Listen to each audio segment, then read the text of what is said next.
एक बड़े अफलातूनी आदमी हमारे स्टूडियो में आए हैं।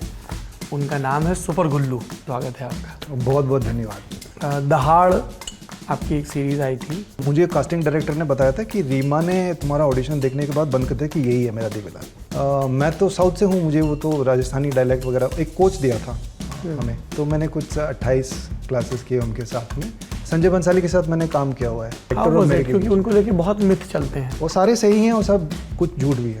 और डरते थे एक्टर्स, और कुछ दूसरे एक्टर्स थे मेरे साथ में, वो अपने कमरे से बाहर नहीं निकलते थे। विवेक अग्निहोत्री का जिक्र करते हुए बोले कि दोस्त थे अब नहीं है, क्या हो गया? बातों से इतना नहीं, उनकी टेक्निक से मुझे ज़्यादा असहमति है, तो मुझे लगा कि कुछ तो करना चाहिए। So I became a troll. और महान चीज़ें क्या होती हैं? हासिल देख के इरफान मुझे लगा महान चीज़ है जो उन्होंने किया है। वो जब गए ना, तब ज़्यादा महसूस हुआ कि कितने इम्पोर्टेंट थे वो मेरे लिए, हमारे लिए। अगर होता तो पता नहीं, अच्छा होता नहीं होता, लेकिन जब वो गए तो बहुत ऐसा लगा कि कोई अपना छिन गया। शाहरुख खान के घर गया था मैं पसीने में लथपथ। मैं कह रहा क्या कर रहा हूँ मैं, क्योंकि मेरे अपने दिमाग में मैं रेडी नहीं था इस सब के लिए।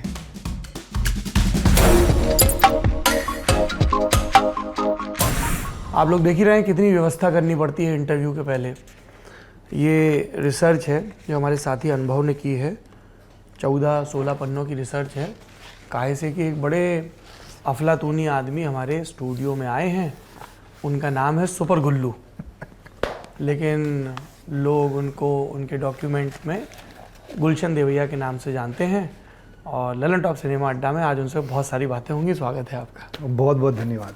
आई am so delighted to be here. मैं बहुत बड़ा फ़ैन हूँ ललन टॉप का। 2016 से देख रहा हूँ मैं।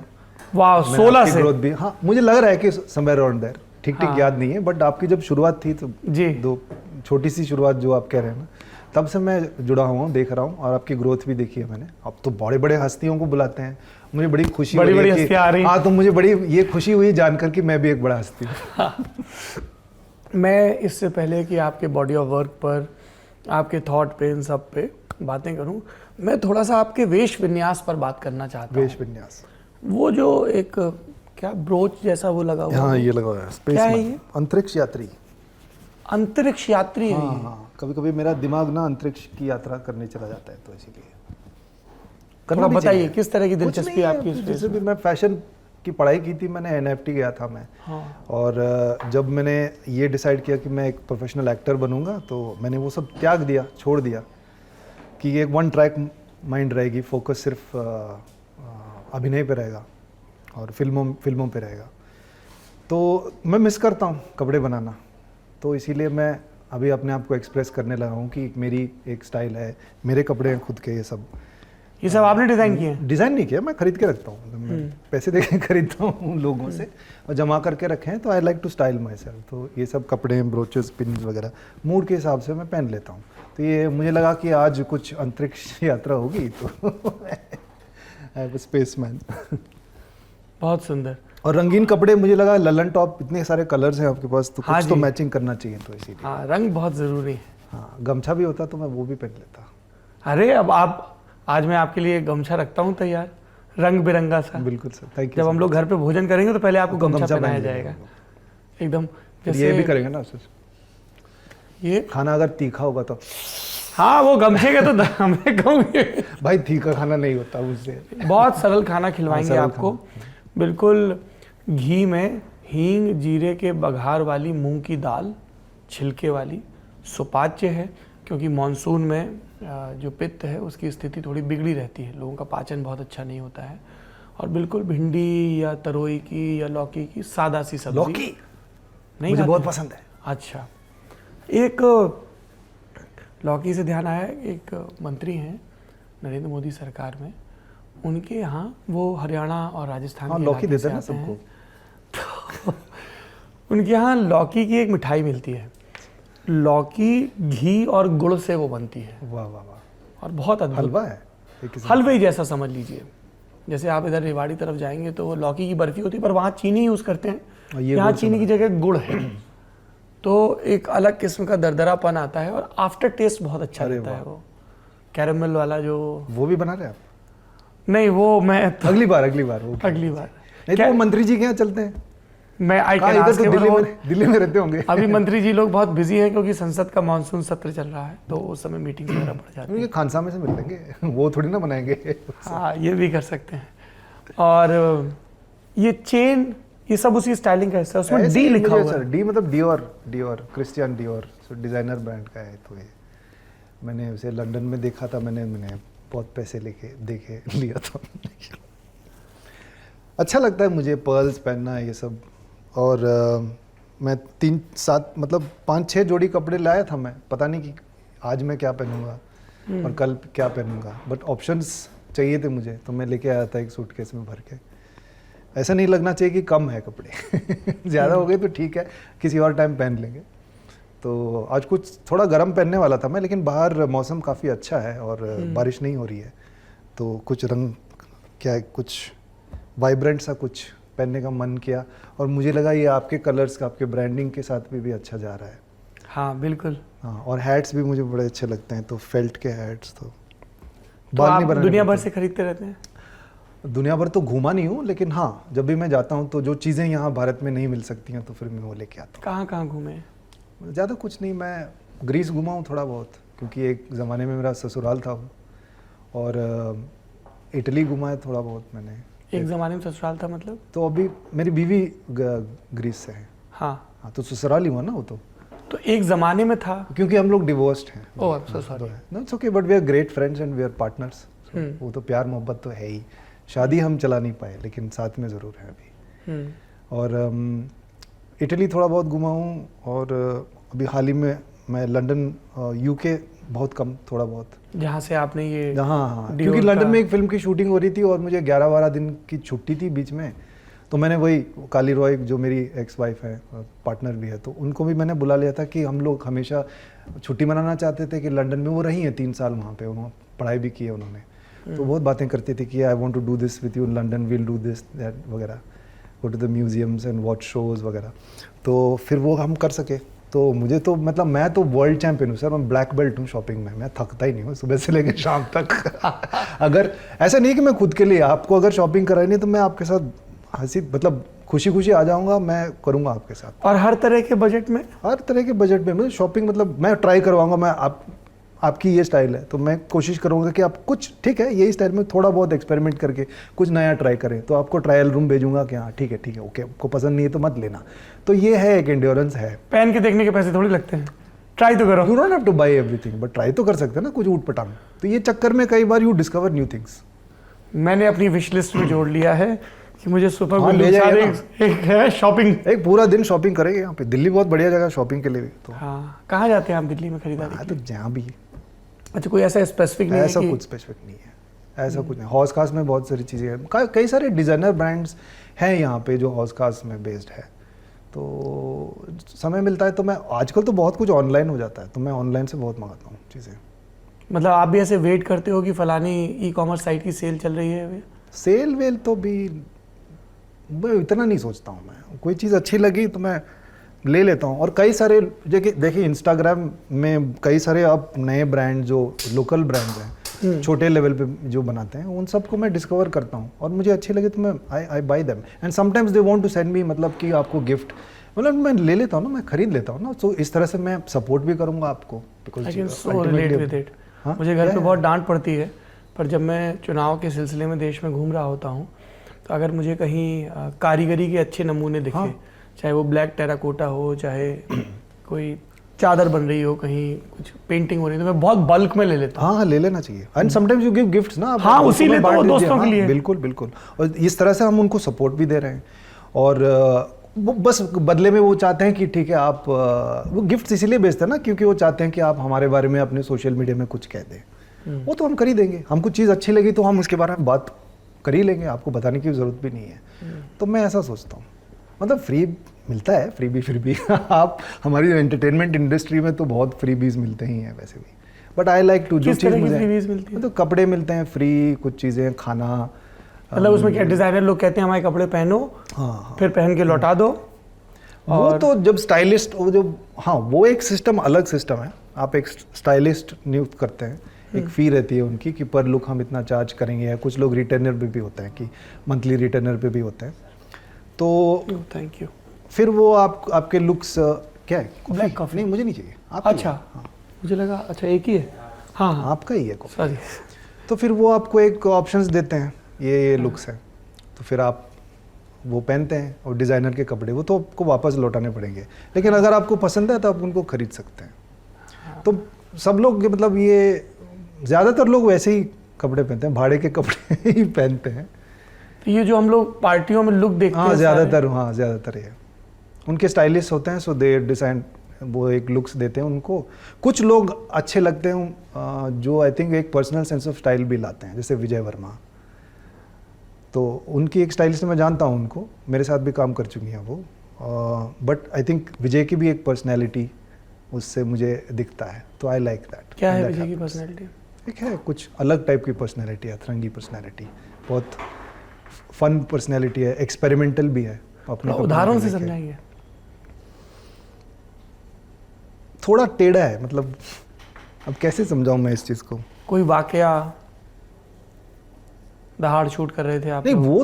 वो तो यारी दोस्ती की बातें होगी ना। मैं कपड़ों के बारे में बात कर रहा था कि वो स्ट्रेट फॉरवर्ड नहीं है, वो काफ़ी एक्सपेरिमेंटल है। पर अक्सर वो हमारी पर्सनैलिटी का एक्सप्रेशन होता है ना, यू सेड कि वो उसको हाँ, एक्सप्रेस क्योंकि आई थिंक वो कन्वेंशनल नहीं है, अनकन्वेंशनल है उसकी सोच। आई थिंक उसको कन्वेंशनल चीज़ें पसंद है, जैसे पैसा, रुतबा, शोहरत, गाड़ी, बट वो उसका तरीका बहुत अनकन्वेंशनल है उन चीज़ों को हासिल करने का। वो उसकी ड्रेसिंग सेंस में आपको दिखता है, फैशनेबल है बट अनकन्वेंशनल है, अच्छा दिखता है बट अनकन्वेंशनल है। उसको ये शौक नहीं कि मेरी ये डोले होने चाहिए, बॉडी होनी चाहिए, कुछ नहीं है, बट फिर भी अट्रैक्टिव है वो, मतलब अनकन्वेंशनली अट्रैक्टिव है। मैंने देखा है लोगों को वो बहुत अट्रैक्ट होते हैं, खासकर औरतें उसको लेके बहुत एक्साइट होते हैं कि ही सो, तुम्हारा दोस्त है, my God he so hot. पहले मुझे मैं बिलीव नहीं होता था कि ये क्या कह रहे हैं, but they are right, he has that energy, he is very attractive मुझे इन अ वेरी अनकन्वेंशनल वे। पर ये बात तो आपके लिए भी कहते हैं लोग। सही बात है, सही है। I love this. बिल्कुल सही है। I am also unconventional, contrarian, unconventionally attractive, that was the sentence. Unconventionally attractive. मैं मतलब मेरा काम भी थोड़ा, मेरे अप्रोच भी कुछ चीज़ों को लेके थोड़ा अनकन्वेंशनल ही है। आई थिंक मुझे अच्छा लगता है to try something new and different. अच्छा, तो दहाड़ आपकी एक सीरीज़ आई थी जो खूब चली, खूब मकबूल हुई, मैंने भी देखी और मुझे पसंद आई। Thank you. तो क्या आपको इनिशियल नरेशन क्या था आप लोगों को? नरेशन नहीं, मैंने ऑडिशन दिया था एक, जो रीमा कागती को बहुत पसंद आई थी, तो मैंने इसी के लिए दिया था या किसी और प्रोजेक्ट? इसी के लिए दिया था। Okay. इसी के लिए दिया था, वो वही रोल देवीलाल सिंह के लिए दिया था। तो उनको बड़ी अच्छी लगी। मैंने पूछा उनको जब मैं मिला कि मेरे ऑडिशन के बारे में, और मुझे कास्टिंग डायरेक्टर ने बताया था कि रीमा ने तुम्हारा ऑडिशन देखने के बाद बंद कर दिया कि यही है मेरा Devilal, call him, I want to meet him. तो जब मैं मिला था, मैंने पूछा था उनको कि what did you like about my audition. तो उन्होंने कहा कि you didn't play the police, you just like having a conversation. तुमने वो उस किरदार को बहुत ज़्यादा सीरियसली नहीं लिया था। और मेरी कोशिश ऑडिशन देते हुए भी ये था कि पुलिस एक नौकरी होती है, बट इसका चरित्र क्या है, किरदार क्या है, हु इज़ देवीलाल। सो वो निकल के आना चाहिए रादर देन द पुलिसमैन। कई बार हम लोग ना थोड़े एक्साइटेड हो जाते हैं कि हाँ पुलिस वाला है तो ऐसे बिहेव करेगा, वैसे बिहेव करेगा। That need not necessarily with the character of the policeman, because being a cop is a job, नहीं। तो फिर मैंने वो किया था। So she said I really like that कि तुमने पुलिस वाले जैसा नहीं किया था, लग रहा था कि कोई अच्छा इंसान है, आम इंसान है। जो किरदार है देवीलाल का, वो तुम वैसे बात कर रहे थे तुम्हारे ऑडिशन में। तो फिर स्क्रिप्ट दिया गया मुझे, मैंने पढ़ा स्क्रिप्ट। अंदर का बच्चा जो था वो पूछ रहा था कि यूनिफॉर्म पहनने मिलेगा तो बोले कि ज़्यादातर तुम यूनिफॉर्म में ही रहोगे। तो मैंने कहा ठीक है, अंगूठा किधर लगाना बताओ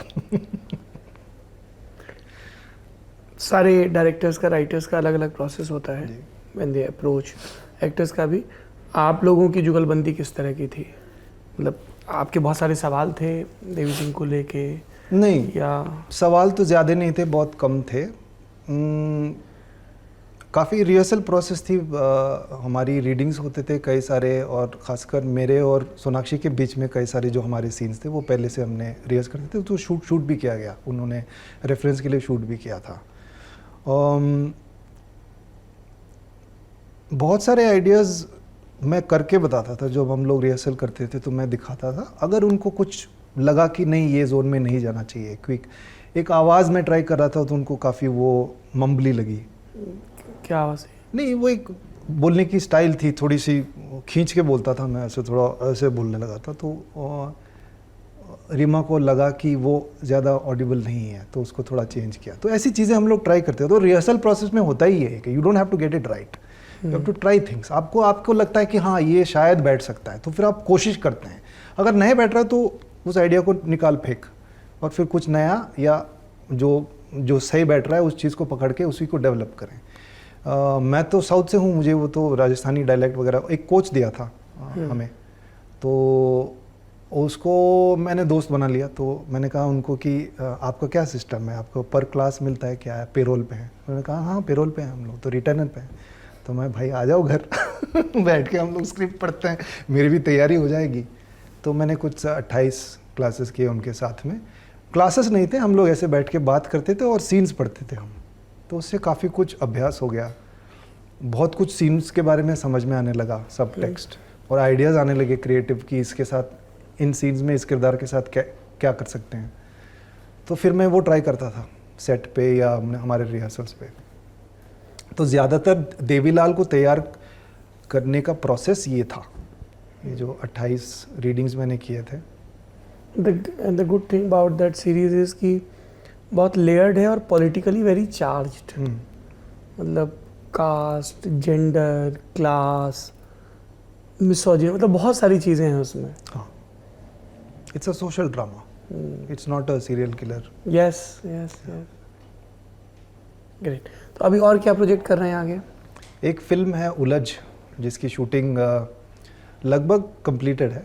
एक शेड्यूल लंदन में हम ख़त्म करके आए, तो यहाँ पे भारत में थोड़ा बाकी है, तो बारिश की वजह से थोड़ा सा रुका हुआ है। किस बारे में? इट्स अ स्पाई थ्रिलर,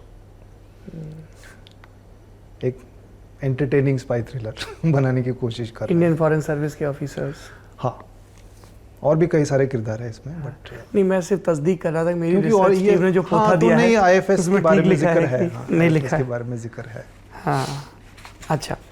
हालांकि वो फर्स्ट या हमने जो अनाउंस किया था तो कई सारे सवाल ऐसे आए कि आप लोग होटल के कर्मचारी हो क्या या आप कोई एयरलाइन स्टाफ हो गया, क्योंकि जो फोटोशूट हमने किया था जिसमें हम एक जैसे कपड़े पहने हुए हैं, तो कुछ लोग को लगा कि ये first look of the film है, लेकिन ये फिल्म से कुछ रिश्ता नाता नहीं है। ज़्यादा कुछ रिश्ता नाता नहीं है फोटोशूट का, सिर्फ अनाउंस कर रहे थे कि ये किरदार, ये एक्टर्स हैं, ये लोग साथ में मिलके एक फिल्म बना रहे हैं। इंटरेस्टिंग। तो डायरेक्टर का एक विजन था कि he wanted to present all of us in a uniform look. तो एक तो उलझ आ रही है, और अभी आएगी गन्स एंड गुलाब्स अगले महीने। काफ़ी चर्चा है उसकी। चर्चा तो अच्छी बात है, होनी भी चाहिए, बहुत ही अतरंगी चीज़ है। राजन डीके तो काफ़ी अभी तो सफल डायरेक्टरों में माने जाते हैं, और एक बहुत इंटरेस्टिंग सी दुनिया, इंटरेस्टिंग सा पर्सपेक्टिव और बड़े इंटरेस्टिंग दिलचस्प किरदार लिखते हैं वो जी। तो उनके साथ मेरी ये दूसरी बारी है। पहले मैंने जो किया था एक एंथोलॉजी का हिस्सा था, एक शॉट किया था उन्होंने, ग्लिच, मैं और संयमी खेर थे उसमें। तो वो पहली बार मैंने, जब वो लॉकडाउन ख़त्म हुआ था हमें परमिशन मिला था काम करने के लिए, तब एक छोटा सा हमने सेगमेंट शूट किया था। मुझे बड़ा मज़ा आया था उन दोनों के साथ काम करते हुए। और राज सर ने जिक्र भी किया था कि I don't know why we haven't worked with you as yet. तो मैंने कहा ऑफ कोर्स, बट वहाँ से शुरुआत हुई हमारी, and then they approach me for this guns and Gulaabs. Crazy character, और बहुत छूट देते हैं to sort of imagine things and be creative. अच्छा, इसमें जैसे मैं आपके साथ के स्टार कास्ट देख रहा था इसमें, तो दुलकुर सलमान आते हैं, वो एक बहुत ही अलग इकोसिस्टम से आते हैं, जिस इंडस्ट्री में वो काम करते हैं। राजकुमार राव ने थिएटर भी किया है, FTI भी किया है, आप फैशन डिज़ाइनिंग वाले उससे पूछें, तो वो कोलैबोरेशन किस तरह का होता है? You discuss idea. हम सारे प्रोफेशनल एक्टर्स हैं, और राज तो मतलब बहुत ही मजा हुआ और काबिल कलाकार है। दुलकर के बारे में ज़्यादा कुछ जानता नहीं था मैं पहली बार मिला वहाँ पे, सुना था उनके बारे में मैंने, but is a very sweet person, बहुत ही, मतलब वो प्रॉपर मूवी स्टार है, लेकिन आपको नहीं लगेगा कि ऐसा है। एक ईज़ ऑफ कनेक्शन है, आप मिल सकते हो, आपको नहीं लगता है कि हाँ ये शायद इतने अप्रोचेबल नहीं है, ऐसा बिल्कुल नहीं है। किसके साथ लगा कि अप्रोचेबल नहीं है? नहीं दुलकर बिल्कुल नहीं, ये तो अप्रोचेबल है। बहुत लोग लगते हैं ऐसे अनअप्रोचेबल। जैसे मैं संजय बंसाली के साथ मैंने काम किया हुआ है, वो दूर से लगते हैं अनअप्रोचेबल, बिल्कुल लगते हैं, लेकिन मैंने अप्रोच किया। एक बार अप्रोच करेंगे तो फिर आपको लगता है कि ये इतने भी अनअप्रोचेबल नहीं है जितना मैंने सोचा था। फिर एक रिश्ता बन जाता है, कम्युनिकेशन ओपन हो जाता है, एक लाइन ओपन हो जाता है आप दोनों के बीच में। मेरे लिए बहुत ज़रूरी था वो, जब मैं रामलीला कर रहा था, कि वो कनेक्शन डायरेक्टर और मेरे के क्योंकि बीच में। उनको लेके बहुत मिथ चलते हैं। वो सारे सही हैं और सब कुछ झूठ भी है वो बड़े पैशनेट आदमी हैं, और कई बार वो उनका जो पैशन है वो गुस्से में निकलता है गुस्से के रूप में आपके सामने पेश आता है। और हर किसी को some people call him genius, some people call him cruel no, on he set, is a genius, moody, temperamental, वो सब है। gets very angry at times. उनको इतना क्रूएल होते हुए तो मैंने देखा नहीं था, लेकिन है मूडी और टेम्परमेंटल बिल्कुल है। उनका काम उनके लिए, मुझे लगता है कि ये मेरी रीडिंग है, कि उनका काम उनके लिए सब कुछ है। ही पुट्स एवरीथिंग, अपना सब कुछ उसमें लगाते हैं। और कई बार क्या होता है कि बाकी सारे लोग आपके साथ काम कर रहे हैं, वो सिर्फ काम कर रहे हैं, उनके अंदर आपके जितना पैशन नहीं है। ये एक इम्बैलेंस क्रिएट करता है। तो कई बार उनको किसी चीज़, कुछ भी गलतियां हो जाती है तो फिर वो उनका जो पैशन है ना, वो ऐसे गुस्सा बन के निकलता है। कैसे अप्रोच किया आपने उनको? पता मैं जाके बात करने लगा, उनके बगल में जाके बैठ के। कई सारे एक्टर्स कास्टिंग कैसे हुई? मुझे बुलाया गया था उनके ऑफिस, और फिर वो मुझे देखे। उन्होंने कहा कि you have a very Kamal Haasan kind of face. और फिर कुछ पगड़ी डिज़ाइन ट्राई किया कि ये बांधो, ये रंग का बांधो। एंड उन्होंने कहा I am okay with this boy, उठ के चले गए। ऐसी हुई मेरी कास्टिंग। तो मैंने कहा भाई कुछ तो बता दो यार फिल्म के बारे में, रोल के बारे में कुछ नहीं बोले कि क्या है। फिर देन दे सेड कि नहीं हम राइटर से मिलवाते हैं। सिद्धार्थ और गरिमा थे उनके राइटर। तो मैं मिला उनसे, तो उन्होंने पूरी कहानी बताई थी, किरदार क्या है, किरदार बाकी किरदारों के साथ क्या रिश्ता नाता है, ये सब मैंने जाना। तो फिर स्क्रिप्ट तो वो टाइम पे वो लोग नहीं दे रहे थे। मैंने उनसे डायरेक्टली नहीं पूछा था, संजय सर से नहीं पूछा था, बट सिद्धार्थ गरिमा को नहीं, हम लोग अभी नहीं दे सकते, सर से पूछना पड़ेगा। बट बाद में स्क्रिप्ट दिया था उन्होंने मुझे। Full script? हाँ, फुल स्क्रिप्ट। कई डायरेक्टर्स फुल स्क्रिप्ट नहीं देते हैं कि उतना रेलेवेंट। हाँ, तो सर के बारे में ये भी सोचा था कि कुछ चीज़ों को, क्योंकि लीक भी पहले उनके कुछ ऐसे फुटेज लीक हो गया था, स्क्रिप्ट लीक होता है, ऐसे होता है, बहुत कुछ होता है कहानी के बारे में। तो आई थिंक अगर कोई अपने प्रोजेक्ट के बारे में थोड़ा सीक्रेटिव होना पसंद करते हैं तो उसमें कोई गलत बात नहीं है, और मैं बुरा भी नहीं मानता। लेकिन बाद में उन्होंने स्क्रिप्ट दिया था, मैंने पूरी स्क्रिप्ट मैंने पढ़ी। उससे पहले सिद्धार्थ गरिमा से मैंने जो बात किया था, तो पूरी कहानी, मेरा जो किरदार है, जो ट्रैक है, उसके बारे में काफ़ी कुछ डिटेल्स मुझे पता था, और मैंने नोट्स भी बना लिए थे कि ये है। तो देन मैं नहीं करना चाहता था पहले, क्योंकि मुझे नहीं लगता था कि इनकी जो सेंसिबिलिटी है, संजय बंसाली की सेंसिबिलिटी है, मैं अपने आप को कभी देखा नहीं था। मैंने उनकी फिल्में देखता था, लेकिन अपने आप को मैंने कभी इमेजिन नहीं किया कि वैसी वाली फिल्म में मैं कुछ कर सकता हूँ। तो कुछ लोगों ने मुझे सलाह दी कि मत करो, और कुछ लोगों ने, वो 50-50 था, कुछ लोगों ने बोला करना चाहिए। तो देन मैंने किया। ये कौन से लोग हैं जिनके पास गुलशन सलाह के लिए जाते हैं? मैं पहले, बहुत लोग थे, मेरे दोस्त थे। इंटरेस्टिंगली एक उनमें से हैं जिनके साथ मेरी आजकल इतनी बनती नहीं है, उन्होंने सलाह दिया था, उनकी सलाह मैंने मान ली थी, विवेक अग्निहोत्री। उन्होंने बोला था कर लो, अच्छा रहेगा, यू विल एंजॉय इट। उन्होंने बोला था, मेरी बीवी ने बोला था, और तब की मेरी मैनेजर शोभा संत, इन्होंने बोला था कि कर लेना। ये वो उस हिस्से में आते हैं जिन्होंने बोला था कि हाँ, why not, you should do it, it would be interesting and I have no regrets. बहुत मज़ा आया मुझे काम करते हुए, और मुझे लगा था कि ये परफेक्शनिस्ट है, बिल्कुल आपको, आपकी क्रिएटिविटी, आपको कुछ करने का मौका ही नहीं देंगे। बिल्कुल ऐसा नहीं था। कई बार तो पूछते थे कि हाँ, तुम तो अपना ब्लॉकिंग खुद कर लोगे ना, बताओ क्या करना है। और डरते थे एक्टर्स, और कुछ दूसरे एक्टर्स थे मेरे साथ में, वो अपने कमरे से बाहर नहीं निकलते थे कि, और बोलते थे कि सर बताएंगे क्या करना है। मैं बोला नहीं भाई, ऐसा मत करो, मतलब कुछ करो, अपने इससे लेके आओ। बहुत डरते थे वो, सिर्फ hello sir, good morning sir करके चले जाते थे। मैं जाके बैठता था उनके साथ में, देखता था कि कैसे काम करते हैं। तो उसमें समझ में आया कि ठीक है, ये दुनिया है इनकी, इसमें मैं क्या कर सकता हूँ, इनकी ये सेंसिबिलिटी है, अब मेरी जो टेक्निक है, मेरा जो स्टाइल है, इसमें कैसे डाल सकता हूँ, how will I fit in this. वो बहुत समझ में आया, और बहुत टाइम लेते हैं। मतलब बहुत, आई थिंक वो 210 दिन की पिक्चर थी, if I am not mistaken. Shoot days 210। 210, हाँ। और फिल्म में शूट कर रहे थे, आई थिंक फिल्म 35 और बहुत समय लेते हैं। कई बार तो 2-3 दिन गुजर जाते हैं, आप हेयर एंड मेकअप में हो, कॉस्ट्यूम में हो, भारी भारी असली चीज़ें, सोने का ये सब था, पगड़ी, आप बैठे हैं वेट कर रहे हैं। तो मैं तो ड्रेसिंग रूम में नहीं बैठता था, मैं तो सेट पे बैठता था, और वो एसी सेट होते थे इंडोर सेट्स। तो मैं जाके बैठ के देखता था। I really enjoyed the whole process. और ऋचा चड्ढा भी थी मेरी दोस्त वहाँ पे, हम लोग बैठ के बहुत गप्पे लड़ाते थे, तो वो भी एक टाइम पास हो जाता था, बोर भी नहीं होते थे। और समझ में आया कि ये सेंसिबिलिटी क्या है। वो मैं अगर नहीं समझता तो मैं शायद कर नहीं पाता, क्योंकि मैंने अपने आप को कभी इमेजिन नहीं किया था उस दुनिया में, उनकी दुनिया में। उनकी जैसे वो सावरियाँ फिल्म आई थी, काफ़ी लोगों को पसंद नहीं, मुझे बड़ी पसंद आई वो film, but I never imagined me in that world. तो अब मुझे, मेरे पास एक मौका, सररियल सा, हाँ, भव्यता बहुत ज़्यादा, ग्रैंडियर। हाँ, नहीं, मैंने ज़्यादातर अपने आप को ना राम गोपाल वर्मा, अनुराग कश्यप वैसी वाली फिल्मों में इमेजिन किया था, क्योंकि सत्या देखने के बाद एक उम्मीद जगी थी कि हाँ ठीक है, मेरे जैसे लोग भी एक्टर बन सकते हैं, कुछ तो होगा। मेरे जैसे लोग मतलब जो मुझे नहीं लगता था कि मैं जिस तरह की फिल्में चलती थी, जिस तरह के लीड एक्टर्स होते थे, हीरो होते थे, मुझे नहीं लगता था कि मैं ऐसा कर सकता हूँ वो टाइम पे। मैं 90s की बात कर रहा हूँ, क्योंकि मैं बहुत सेल्फ कॉन्शियस था अपने आप को लेकर। तो मुझे नहीं लगता था कि मैं वो सुंदर आदमी हूँ, मुझे नहीं लगता था कि मैं अपनी बाहें फैलाऊंगा तो सब लोग बोलेंगे वाह क्या स्टाइल है। और शायद ये सही भी है नहीं है।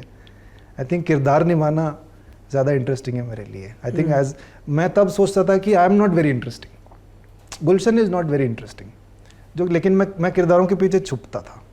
ये बहुत हद तक अभी चेंज हो गया है, because Gulshan is very interesting. आप अपने सवाल के जिक्र में विवेक अग्निहोत्री का जिक्र करते हुए बोले कि दोस्त थे, अब नहीं है, क्या हो गया? दोस्त तो नहीं थे, हमने साथ में काम किया था, मैंने बहुत समय बिताया उनके साथ। Hate story? हाँ, हेट स्टोरी 3 नहीं, 1 पहली वाली पेट। अच्छा, हाँ, तब तो ये तो फ्रैंचाइज भी नहीं था, जो पहली वाली 2-3 तो बाद में आए थे। पहली वाली में पाउली हाँ, पाउली मैं और हमारे जो, यार क्यों भूल रहा हूँ उनका नाम मैं, अरे प्रोड्यूसर बन गया अभी, अबे यार help me here, sorry, Nikhil Dwivedi. हाँ, सौरभ द्विवेदी, निखिल द्विवेदी, जानते हैं आप उनको? नहीं। 2 वेदों के बड़े पंडित हैं वो, 2 वेद मैं नहीं हूँ। हाँ ठीक है, तो वो थे, तो मुझे बहुत मज़ा आया काम करते हुए। विवेक अग्निहोत्री ने डायरेक्ट की है डायरेक्ट स्टोरी थी उन्होंने, और इधर दिल्ली में शूट हुई थी। I enjoyed my self, he took care of me. और एक बहुत ही पिच्ड अप कमर्शियल सेंसिबिलिटी की फिल्म थी वो, जिसका अनुभव मेरे पास नहीं था, तो वो मुझे करने दिया उन्होंने, और it was a great wonderful opportunity. तो बैठ के हम लोग बहुत बात करते थे, तो मैं इनको जानता हूँ तब से, और वो बातें करते थे, वो बहुत पसंद था उनको डिबेट करना और चीज़ों के बारे में एक टिप्पणी देना, वो सब था। तो जब बाद में कुछ चीज़ों को लेके मुझे लगा कि मतलब मैं सहमत नहीं हूँ, बातों से इतना नहीं, उनकी टेक्निक से मुझे ज़्यादा असहमति है, तो मुझे लगा कि कुछ तो करना चाहिए। So I became a troll. You became a troll? मैं उनको ट्रोल करने लगा। I am so sorry at the poor quality of criticism that you receive my good sir. Hang in there doing your thing, you will find a good genuine matchup that will be at your high level. या ये my good sir, या क्योंकि ये good sir ऐसे आया कि क्योंकि एक बार वो और अनुराग आई थिंक साथ में ट्विटर पे कुछ उनके बीच में वाद विवाद चल रहा था। कश्यप बहुत साल पहले। तो मैंने उनको बोला था माय डियर गुड सर्स, मतलब वैसे कुछ मैं आई वाज ट्राइंग टू, मतलब पानी फेंक रहा था मैं आग पे, तो ये उधर से आया गुड सर्स। दोनों है गुड सर मेरे लिए, but I think there is a sense of sarcasm when I say good sir. Really, you have to say that? Yeah. Isn't that obvious? नहीं, जिनको पता नहीं है मैं बता दूं ऐसे। तो You said you disagree with him on technique वो part. ठीक पॉइंट याद नहीं है। हाँ, समथिंग जिस तरह से वो अपनी बात को कहते हैं। आई थिंक एक ऑन थोड़ी सी ट्विटर हाँ। और इन फिल्म्स? नहीं, फिल्म्स में तो बिल्कुल नहीं। He has every right to make his film. I will never say कि ये नहीं कर सकते, वो नहीं कर सकते। He has every right, he has a freedom to say. आपको उस सहमति और असहमति हो सकती है, आपको पसंद नापसंद हो सकते हैं, आपका because it's subjective, art is subjective. तो फिल्में देख के आपका सब्जेक्टिव ओपिनियन हो सकता है, जो भी है जिसके बारे में आप बात करना चाहेंगे। आप it's also personal opinion to some level. तो if you don't want to talk about it, वो भी ठीक है। बट कुछ चीज़ों को लेके जो खासकर ट्विटर पे या उनके जो व्यू पॉइंट्स है, जिस तरह से वो उसको सामने रखते हैं, उससे लेके मुझे थोड़ी सी आपत्ति भी थी और कहीं कहीं पे अनकंफर्टेबल भी था मैं, क्योंकि लोग बहुत कहते थे उनके बारे में, अरे क्या हो गया ऐसे ऐसे में। तो मैं बोलता नहीं नहीं नहीं, मैं उनको जानता हूँ, है बड़े ऐसे आपको पसंद नहीं आ रहा है लेकिन अच्छे आदमी है, काफ़ी एक्चुअली लिबरल है अपने इस सोच विचार में। तो फिर धीरे धीरे मैंने भी नोटिस किया कि थोड़ी सी असहमति है। I mean I am not entirely aligned with कि ये क्यों कर रहे हैं। तो आई थॉट कि पता होना चाहिए कि कोई तो नोटिस कर रहा है कि it's possible that it's not as sincere as it seems, it's possible. तो मुझे कभी कभी लगता है कि कुछ चीज़ें करते हैं ना, वो इतने सिंसियर नहीं है, वो इफेक्ट के लिए है। You are very active. ऐसे मुझे लगता है। हाँ हाँ, मैं गलत भी हो सकता हूँ, सही भी हो सकता हूँ, या दोनों हो सकता हूँ। बिल्कुल। ट्विटर पे आप खूब एक्टिव रहते हैं? हाँ, कोशिश करता हूँ। I enjoy my self. But मेरी जो मैं जैसा यहाँ पे हूँ, मैं कोशिश यही करता हूँ कि मैं ट्विटर पे भी ऐसा ही रहूँ। कभी आपको ट्रोलिंग का सामना करना पड़ा ट्विटर? हाँ, कई बार। किस तरह की? किन विषयों पे ट्रोल किए गए? वोक लोगों से एक बार पाला पड़ गया। हाँ, मैंने गलती से किसी को मिसजेंडर कर दिया था किसी चीज़ को लेके। आई थिंक विक्रांत मैसी ने कुछ ट्वीट किया था, कुछ लोगों को उसके ट्वीट पे जो शब्द का इस्तेमाल किया था उससे आपत्ति थी। क्या शब्द था?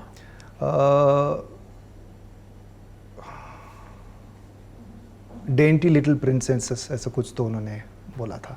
वो किसी पॉलिटिशियंस पे टिप्पणी कर रहे थे, तो I think dainty little princess. So कुछ लोगों ने कहा कि डेंटी लिटिल प्रिंसेस होना कोई ख़राब चीज़ तो नहीं है। तो फिर वो बोलने लगे कि हाँ, I didn't mean it that way, of course कोई ख़राब चीज़ नहीं है। जो जिस कॉन्टेक्स्ट में वो बोल रहे थे, आई थिंक वो कॉन्टेक्स्ट को समझने की कोशिश ही नहीं कर रहे थे लोग, सिर्फ उस the usages of the word पे आपत्ति जताने लगे। तो मैं थोड़ा जुड़ गया था उनके साथ में कि देखो भाई, समझने की कोशिश करो कि ये कैसे यूज़ हो रहा है, वर्ड का यूजेज कैसे हो रहा है, कॉन्टेक्स्ट में देखना पड़ेगा।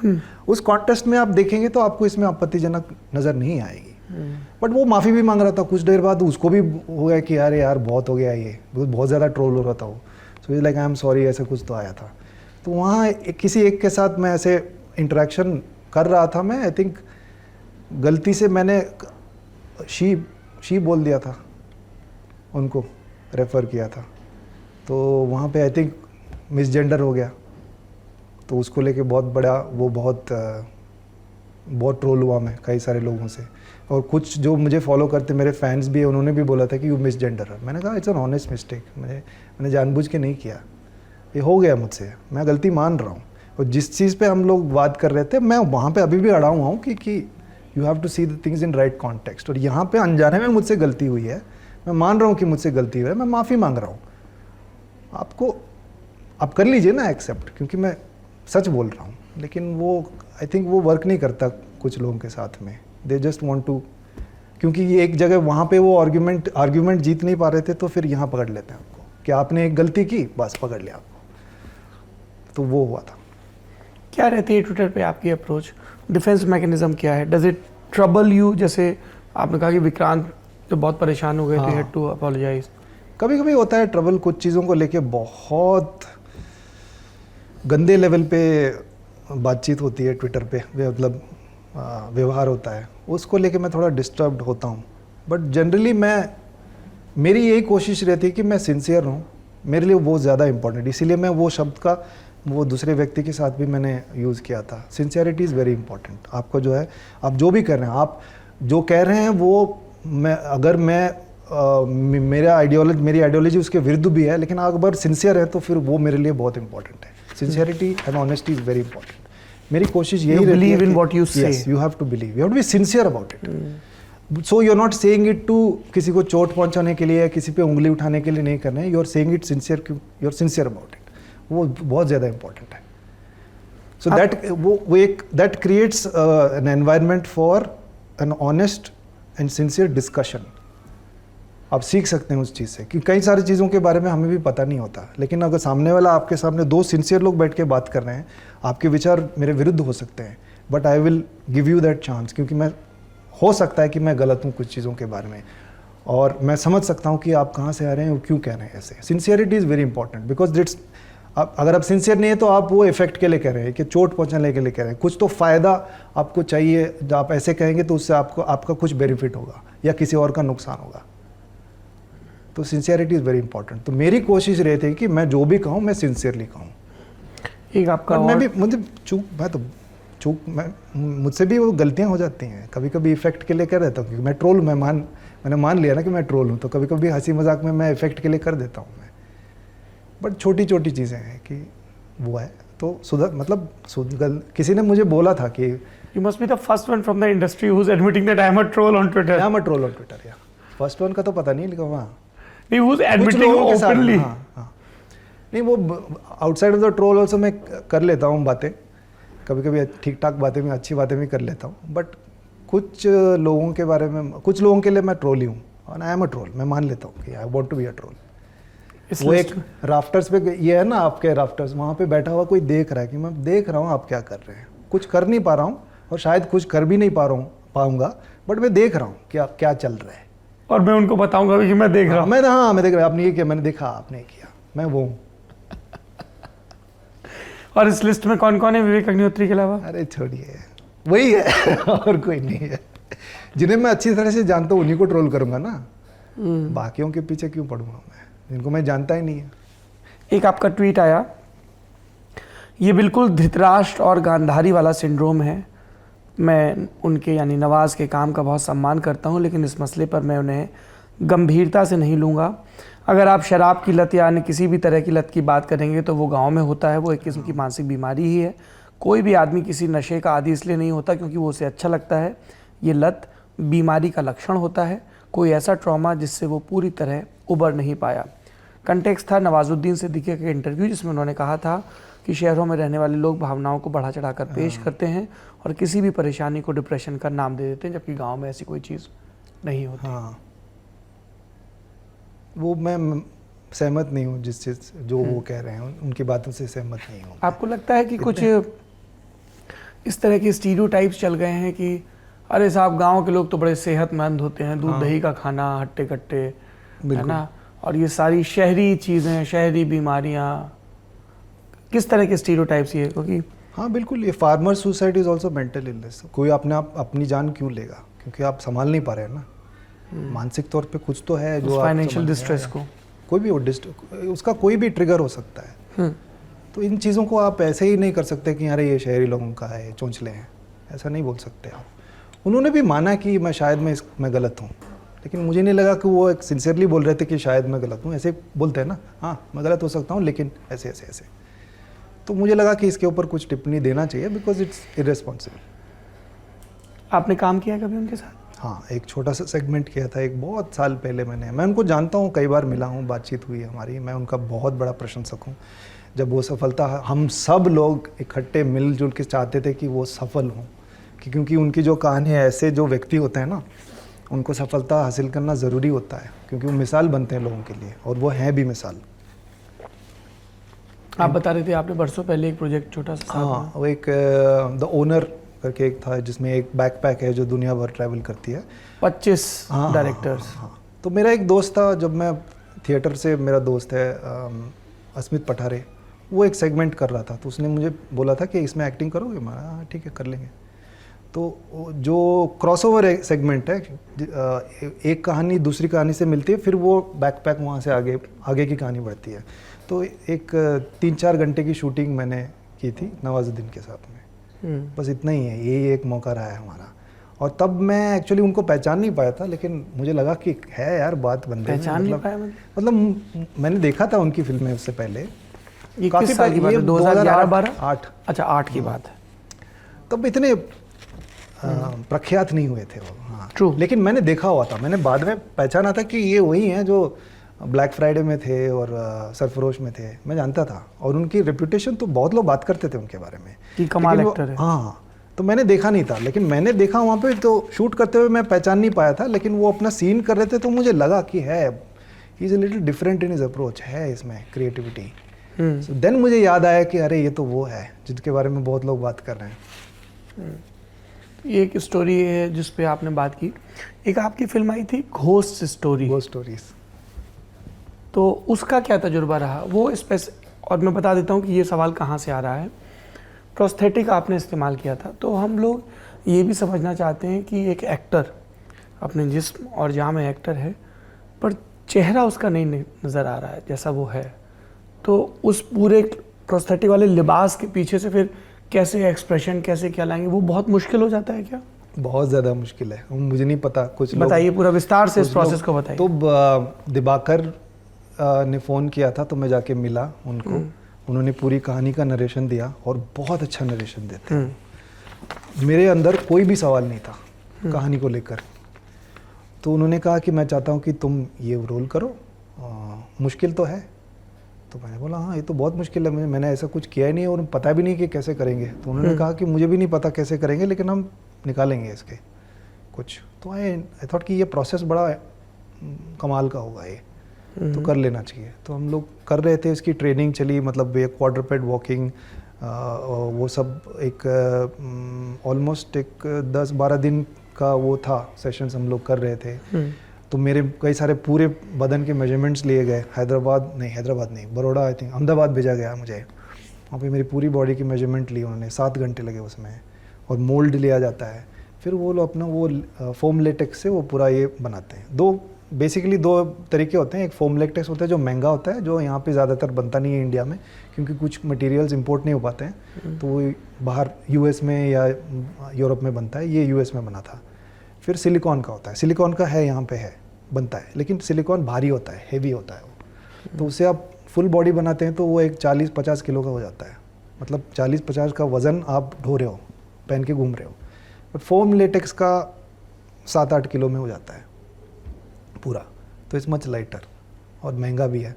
आई थिंक 15-16 लाख का 3 सूट थे, तो आई थिंक 15 या 16 लाख का ईच सूट था वो। और जिस पे पेंट किया था वो बारिश में काम नहीं करता, आप गीला नहीं कर सकते उस चीज़ को, ड्राई रखना पड़ता है। और बारिश के मौसम में हम शूट कर रहे थे, मुसीबत मोल लिया था गुरु हमने बहुत सब कुछ चिपका देते हैं। सुबह मतलब 2 बजे 2:30 बजे मैं बैठता था चेयर पे, मेकअप चेयर पे, मुझे रेडी करते थे धीरे धीरे। 9 बजे शूट शुरू होती थी और फिर 4-5 घंटे बैठे रहते थे। रेडी होने में टाइम लगता है, वो सब धीरे धीरे पीस बाय पीस पहनाते हैं। तो हम लोगों के लिए बहुत पेशाब हम तो हैं भी मतलब नहीं उस पेशे में, पर बहुत अकल्पनीय है, कुर्सी पर आप बैठे हो मेरे 4 लिए भी, घंटे। हाँ बिल्कुल। और मैं पहले दिन में मैंने सोच रहा था कि ये मैंने क्या कर लिया, मैं नहीं करना चाहिए था ये, बिल्कुल आई लाइक रिग्रेट महसूस कर रहा था मैं, क्योंकि मुझे पता था कि बहुत मुश्किल होने वाला है। मतलब टॉयलेट तो जा ही नहीं सकते थे, हालांकि मैंने एक तकनीक मैंने निकाल लिया था वो क्या था? वो जो पोछे हुआ था, ग्रोटेस्क टेक्निक था वो ग्रोटेस्क। तो एकदम गांव में कर रहे थे शूट, और वहाँ पे जो भी जिसके घर में हमने ऊपर किराए पे लिया हुआ था उनका शौचालय था, मैं अकेले जाना पड़ता था, बहुत ही एक पोजीशन पकड़ना पड़ता था, जो एक मतलब बहुत ही डेस्परेट जब आप है ना, तो आप दिन में 2 या 3 बार आप वो पोजीशन पकड़ सकते हो। वो पकड़ के मैं पेशाब करता था, बहुत मुश्किल था। मतलब आप इमेजिन करने की कोशिश भी मत कीजिएगा, बहुत ग्रोटेस्क है। तो मेरा जो स्टंट डबल था वो भी नहीं कर पाता था, वो तो रोक के रखता था पूरा, और काफ़ी मुश्किल था।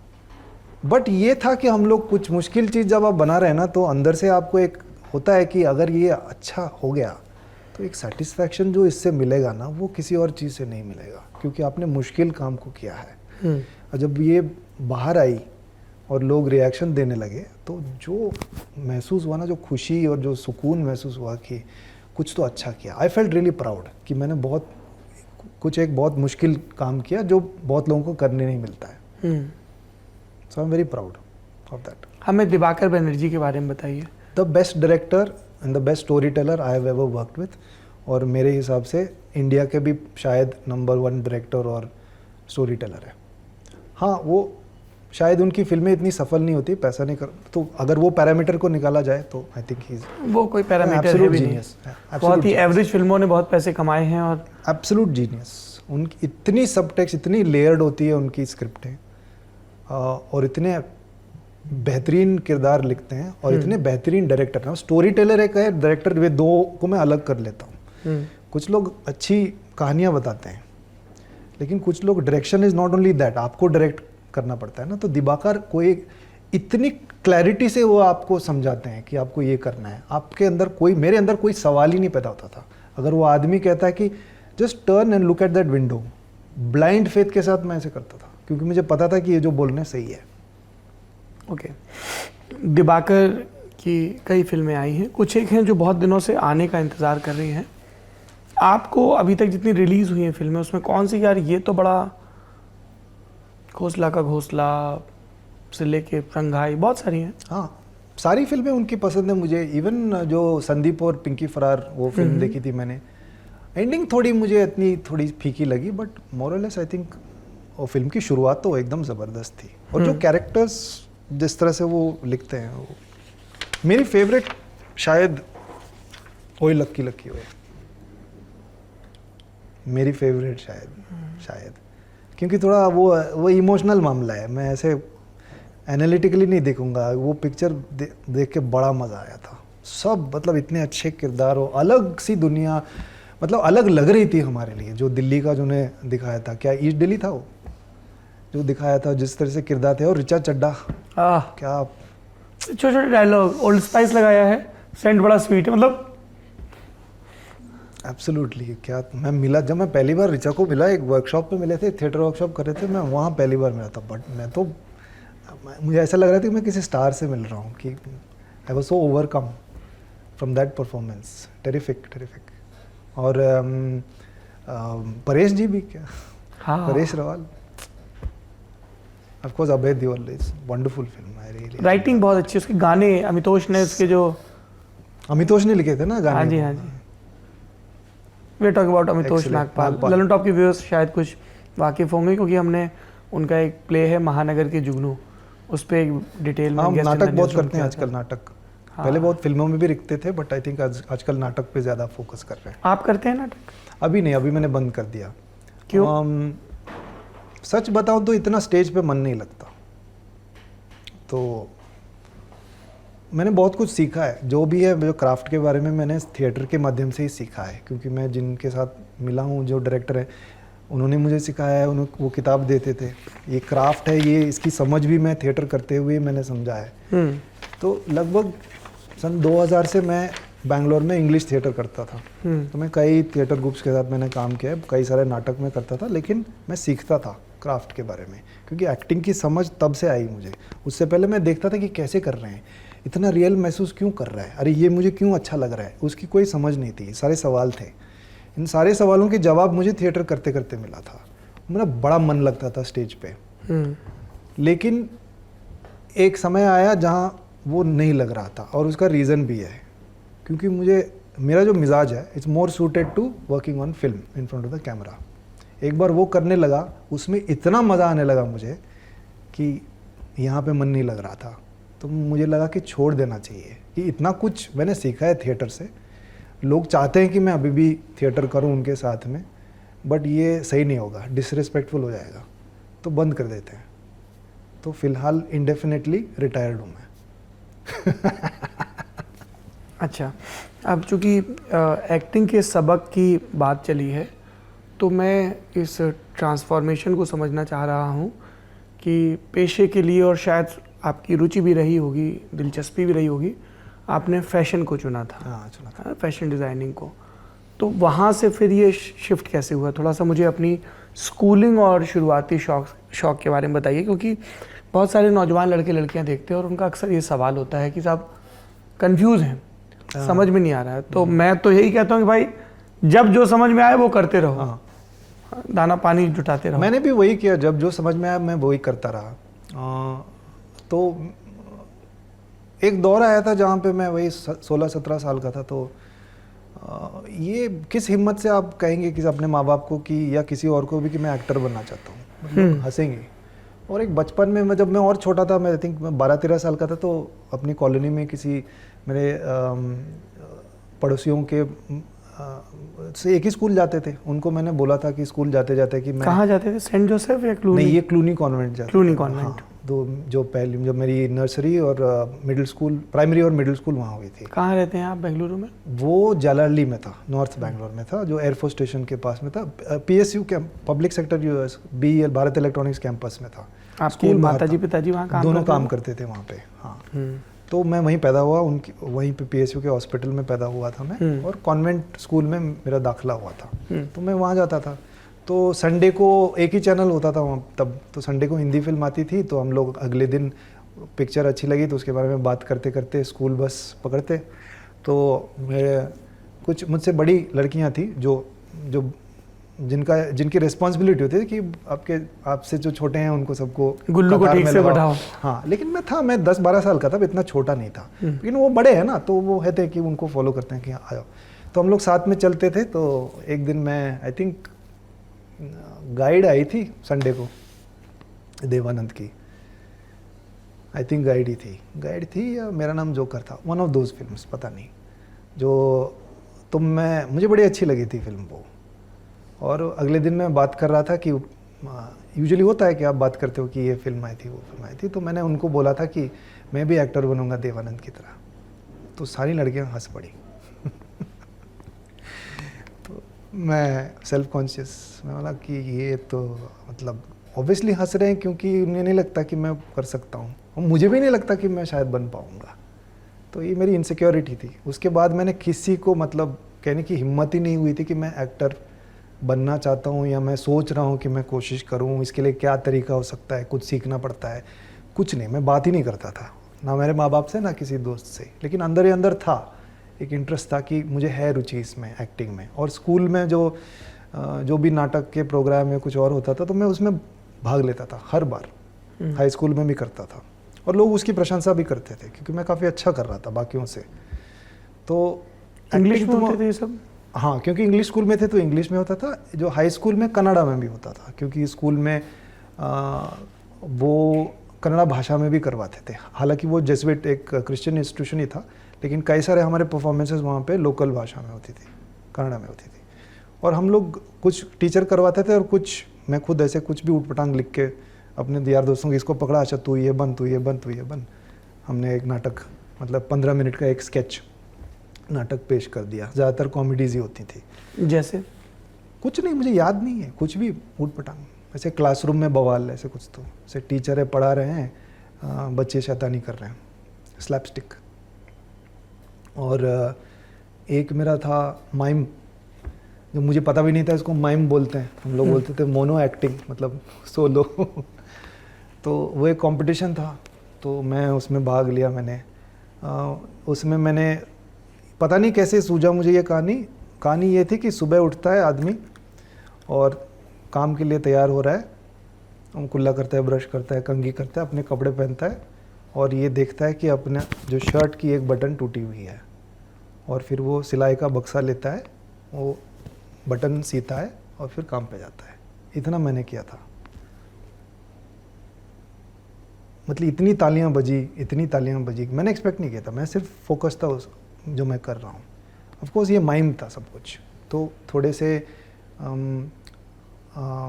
टीवी पे देख के माइम शोज़ वो सब दूरदर्शन पे दिखाते थे, वो सब याद था जो करते थे। उसमें पेंटल साहब भी थे जो यूजुअली ये जो न्यू ईयर्स के प्रोग्राम में वो पेंटेड फेस लेके माइम शोज़ करते थे।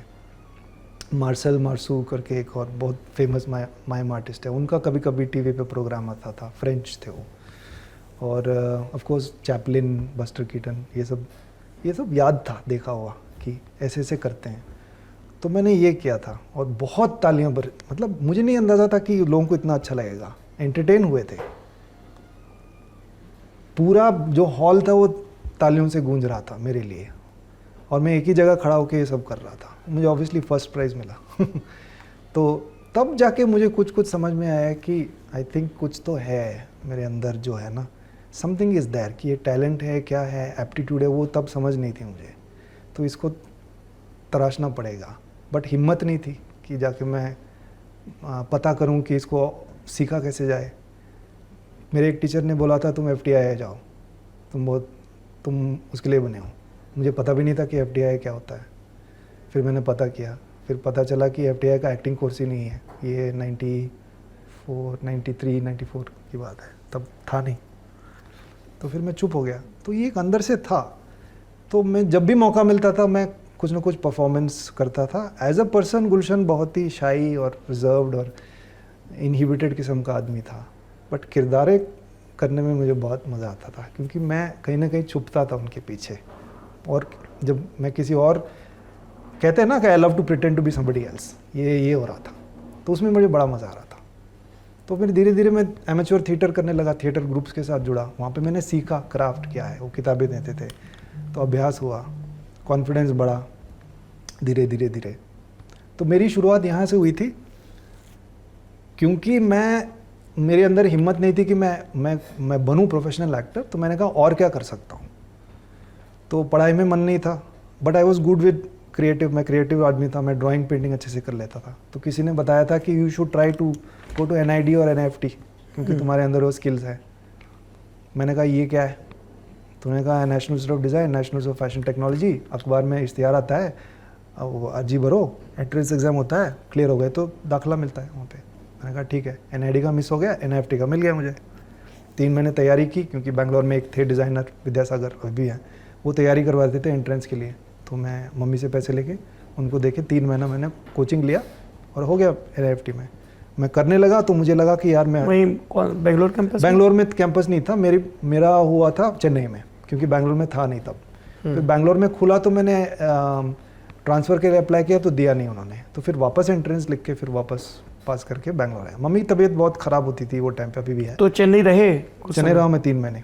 फिर 3 महीने बाद यहाँ पे स्टार्ट हुआ था, तो मैंने वो ट्रांसफ़र नहीं दिया उन्होंने, क्योंकि एक सीट जाएगा उनका, तो उन्होंने ट्रांसफ़र दिया नहीं। तो चोरी छुपे मैंने एंट्रेंस लिखा था और मैं वो पास करके फिर बैंगलोर सेंटर में दाखिला मिल गया मुझे। तो मैं घर से जाता था, फिर डे स्कॉलर हो गया मैं। वहाँ पे हॉस्टल में पढ़ता था। वो खर्चा वर्चा भी होता था बहुत, वो बहुत इरेस्पॉन्सिबल था। मम्मी पैसे देती थी तो मैं उड़ा देता था एक हफ्ते में। अकेले पहली बार भी रह रहा था मैं, और छूट भी थी। मैं अपने आप को बहुत फ्री महसूस करता था, पैसों की बिल्कुल समझ नहीं थी। तो जो भी मुझे खर्चे के लिए मिलता था वो सब उड़ा देता था मैं 2-3 हफ्तों में। और फिर मम्मी को फ़ोन करके पूछ रहा हूँ कि पैसे दो। तो वो थोड़ा था प्रॉब्लम, तब मुझे समझ नहीं आ रहा था। जब वो जो फ्रीडम मिल रहा था उसी में जीना था मुझे। अब मैं देखता हूँ इन हाइंडसाइट, मुझे समझ में आता है कि दिक्कत तो थी घर पे, कि वो अफोर्ड नहीं कर पा रहे थे। तो जब मैं बैंगलोर आया तो ये सब मामला नहीं, तो घर पे रह रहा था, तो हॉस्टल फीस वगैरह वो सब नहीं देना पड़ता था, खाना वाना तो घर पे हो जाता था, तो खर्चा कम हो गया था। But I realized I was good at it, fashion. तो उससे कॉन्फिडेंस बढ़ा कि हाँ ये कर लूँगा। फिर धीरे धीरे जब मैं ग्रेजुएट हुआ था तो बहुत अवार्ड्स लेके, बड़े बड़े अवार्ड्स लेके ग्रेजुएट हुआ था। दिल्ली में भी अवार्ड दिया था। तो पापा भी देखने लगे कि हाँ ठीक है, मेरा बेटा ठीक है, इंजीनियर वो कॉमर्स वॉमर्स में नहीं जा रहे, लेकिन है, मतलब अवार्ड मिला है तो कुछ तो बात होगी ना इसमें, तभी तो दिया है इन्होंने अवार्ड। तो फिर मैं उन कॉन्फिडेंस उनमें भी दिखने लगा, उनकी नज़रों में भी कि कुछ कर लेगा मेरा बेटा, ये मुझे दिखने लगा उनमें। तो उससे आपका भी कॉन्फिडेंस बढ़ता है। तो बहुत कुछ सीखा। तो ये नहीं होता तो मैं शायद एक्टर ही नहीं बन पाता, क्योंकि मेरे अंदर वो कॉन्फिडेंस नहीं होता कि मैं कर लूँगा कुछ ना कुछ मैं कर लूँगा। ठीक है, ये नहीं कर पा रहा हूँ, इसमें एक्चुअली मेरी दिलचस्पी इसमें है, लेकिन ये कर नहीं पा रहा हूँ क्योंकि मेरे अंदर वो हिम्मत नहीं है। लेकिन और क्या कर सकता हूँ, और कुछ मैंने किया, थोड़ी सी सफलता मिली, आपका कॉन्फिडेंस बढ़ा, हाँ यार ठीक है, अच्छा है। थोड़ी और सफलता मिली, आपका कॉन्फिडेंस बढ़ा। तो वो मेरे अंदर जो है करेज, वो 8 साल लगे फिर भी, लेकिन वो मैं फैशन नहीं करता तो ये करेज मेरे अंदर। क्या किया उन 8 सालों में? कपड़े बनाता था मैं। आपका अपना लेबल था, ब्रांड नहीं, था? अपना नहीं, मैं दूसरों के लिए काम करता था। मैं पढ़ाता था भी, बिगिनरली कॉलेज में मैं पढ़ाता भी था, और वहाँ पे फैशन के कोर्स में भी पढ़ाता था और ग्राफिक डिज़ाइन के कोर्स में भी, क्योंकि जो एलिमेंट्स ऑफ डिज़ाइन होता है वो सेम सब्जेक्ट होता है, तो वो मैं पढ़ाता था। कभी ऐसा हुआ कि आप कहीं घूम रहे हैं तो सर मैं आपका स्टूडेंट रहा हूँ? नहीं, वो तो जब मैं जानता हूँ ना उन सब लोगों को, अभी भी टच में है कई सारे मेरे पुराने स्टूडेंट्स। मैं ऐसे भी हैं कि मेरे जो कपड़े मैंने टी शर्ट प्रिंट्स बनाए थे, तो मैं मुंबई पहली बार आया था तो मैं पृथ्वी थिएटर गया था, 2-3 लोग ने पहना हुआ था जो टी शर्ट के प्रिंट्स मैंने जो MTV के लिए बनाए थे। मैंने देखा कि अरे, मैं जाके मिला कि ये ना मैंने बनाया है। अच्छा वो हाँ, बड़ी खुशी डिज़ाइन कभी Not ऐसे कि really. बैठे कुछ नॉट रियली मिस करता हूँ, but I am kind of फिलहाल तो मैं अपने आप को स्टाइल कर रहा हूँ बस। कपड़े अच्छे लगते हैं मुझे, फैशन अच्छा लगता है, तो जुड़ा हूँ मैं फैशन से, but not as a designer. अभी लिखते हैं? कोशिश बहुत किया है लेकिन मैं लिख नहीं पाता हूँ, आदत नहीं है मुझे लिखने की, बचपन से नहीं है आदत। मैं बहुत विजुअल इंसान हूँ तो। पर आप वो प्ले या वो सब चीज़ें स्किट? हाँ, वो पढ़ना पड़ता था क्योंकि और चारा नहीं था ना। नहीं पर आप लिखते भी थे ना अपने स्कूल में? नहीं हाँ, वो तो नहीं, मैं पेपर पे नहीं लिखता था, सब दिमाग के अंदर होता था और फिर मैं समझाता था। ऐसे कोई महान चीज़ नहीं कर रहा था गुरु मैं, वैसे बहुत छोटी छोटी सिंपल सी स्टूपिड सी चीज़ें होती थी, बट वो बच्चों को अच्छा लगता था क्योंकि मैं भी बच्चा था, तो मुझे पता था कि मुझे किस चीज़ को देख के हंसी आएगी, तो मैं ऐसी चीज़ें करता था। और महान चीज़ें क्या होती हैं? पता नहीं, जब मैं कभी कभी जैसे मैं दिबाकर की स्क्रिप्ट पढ़ता हूँ तो मैं मुझे लगता है महान चीज़ है,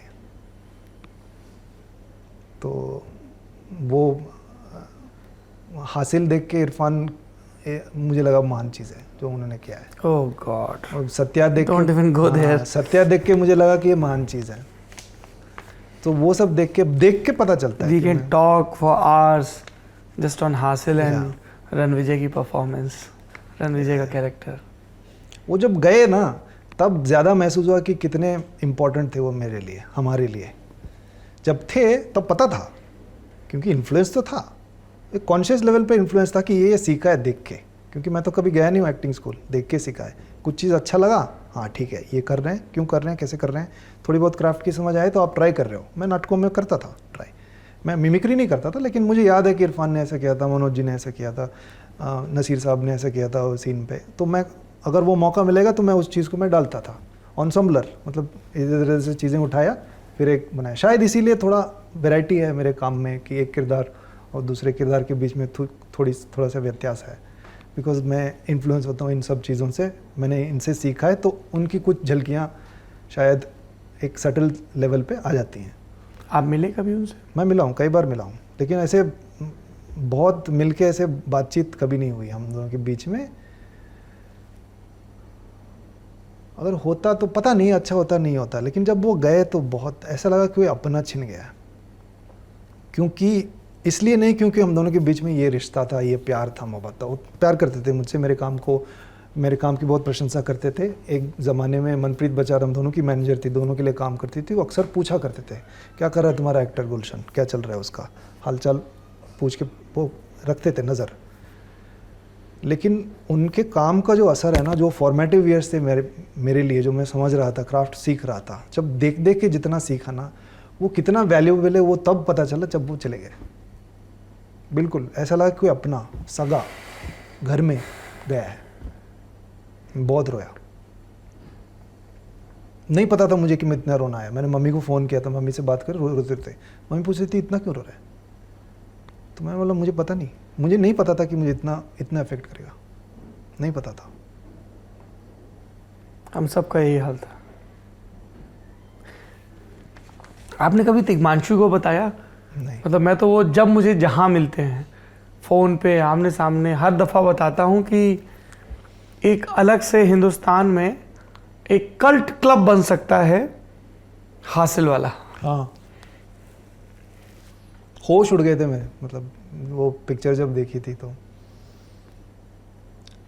उसके बाद मैंने देखा नहीं और मैं देखना भी नहीं चाहूँगा, लेकिन वो जो इम्प्रिंट है ना, वो जो परफॉर्मेंस और वो फिल्म, वो कहानी और इरफान का परफॉर्मेंस छाप छोड़ गया मेरे अंदर। खासकर क्योंकि मैं एक्टर बनना चाहता था, तो कि जब मैं कोई किसी का अच्छा परफॉर्मेंस देखा तो वही याद रहता है, फिल्म भूल जाता हूँ मैं फिल्म के बारे में ज़्यादा। बहुत छोटे, मतलब एक छोटा सा सीन है कि रिश्ता भट्ट का वो बालों वाला रिबन गिर जाता है, and he just smelling it and his eyes and his expression, मतलब डायलॉग वाले सीन तो है ही। बहुत गहरा असर पड़ा वो देख के कि मैं ये बनना है।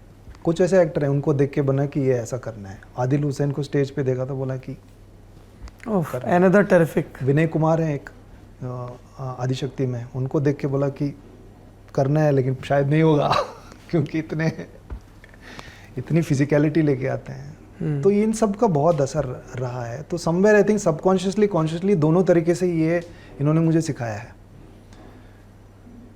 तो ऐसे ऐसे सीखा है मैंने। तो करेज मिला तो फिर मैं 2006 में मैंने मन बना लिया था कि मैं मुंबई शिफ्ट हो रहा हूँ, लेकिन फिर भी 2 साल लगे। थोड़े बहुत पैसे भी बना लिए थे, तो ये कॉन्फिडेंस था कि मुझे ऐसे भटकना नहीं पड़ेगा, सिर्फ पैसों के लिए काम नहीं करना नहीं पड़ेगा। और घर पे मम्मी ने ना पापा ने कभी नहीं बोला, मैं इकलौता बच्चा हूँ और मम्मी काफ़ी बीमार रहती हैं, उन्होंने बिल्कुल नहीं बोला कि मत जाओ, मेरा क्या होगा, किसी ने नहीं बोला। उन्होंने बोला जाओ बस संभल के, नहीं हो रहा है तो वापस आ जाना, जो चल रहा है। मैंने भी वही सोचा। मेरे क्लाइंट्स भी बोल रहे थे कि कोई बात हमारे लिए वहाँ से कर, मुंबई से कर लो काम। मैं बोला नहीं, 1 ट्रैक माइंड से जाऊँगा मैं पूरा अपना जान जो भी है सब कुछ इधर लगा रहा हूँ। नहीं हो रहा था मैं वापस आ जाऊँगा, आप प्लीज़ मुझे वापस ले लेना, कुछ काम दे देना यार। ओके, तो मैंने सोचा था कि 2 साल तो मैं करूँगा, देखेंगे क्या होता है। कुछ पता नहीं था कि क्या है कैसा है, बट ये किस्मत थी मेरी कि अच्छे लोग मिल गए, अच्छी अपॉर्चुनिटीज़ दी उन्होंने मुझे। कौन मिला सबसे पहले? नाटक वाले ही मिले मुझे पहले, अतुल कुमार, फिर रजत कपूर, फिर उनके साथ में करने लगा। फिर वहाँ से किसी ने देख लिया और ऑडिशन के लिए बुलाते थे, आकर्ष खुराना, तो दम मारो दम की कास्टिंग मेरी ऐसे हुई थी। कल की दोस्त बन गई यहाँ दिल्ली, मुंबई आने के बाद, क्योंकि मेरे कई सारे कॉमन फ्रेंड्स थे, तो उठना बैठना उनके साथ में था। तो अनुराग मिले, तो उन्होंने that girl in yellow boots के लिए ऑडिशन किया मुझे ऐसे। तो ये सब अच्छे ही लोग हैं और अच्छे अपॉर्चुनिटीज़ दिया और मुझ पे भरोसा किया, मुझे क्रिएटिव होने का मौका दिया इन सब ने। तो शुरुआत वहाँ से हुई। लेकिन जब 2008 में आया था तो मैं तैयार होके आया था। मतलब काम के बारे में मैं कॉन्फिडेंट था कि मेरा क्राफ्ट मजबूत है, मैं कर लूँगा। बाकी एक्टर की ज़िंदगी कैसे जीना है इसके बारे में बिल्कुल सोचा नहीं था मैंने वहाँ पे। वो बताइए। वो बहुत, मैं डरा हुआ था। क्या होता है? मैं डर गया था। एक्टिंग के अलावा बाकी क्या होती है जिंदगी? नेटवर्किंग, तो 2011 में योर सोशल मीडिया, हाँ वो सब है। उससे तो इतना डर नहीं था मुझे, होता नहीं था इतना कुछ, क्योंकि कॉन्फिडेंस तो था लेकिन इतना अभी जितना है उतना नहीं था तब।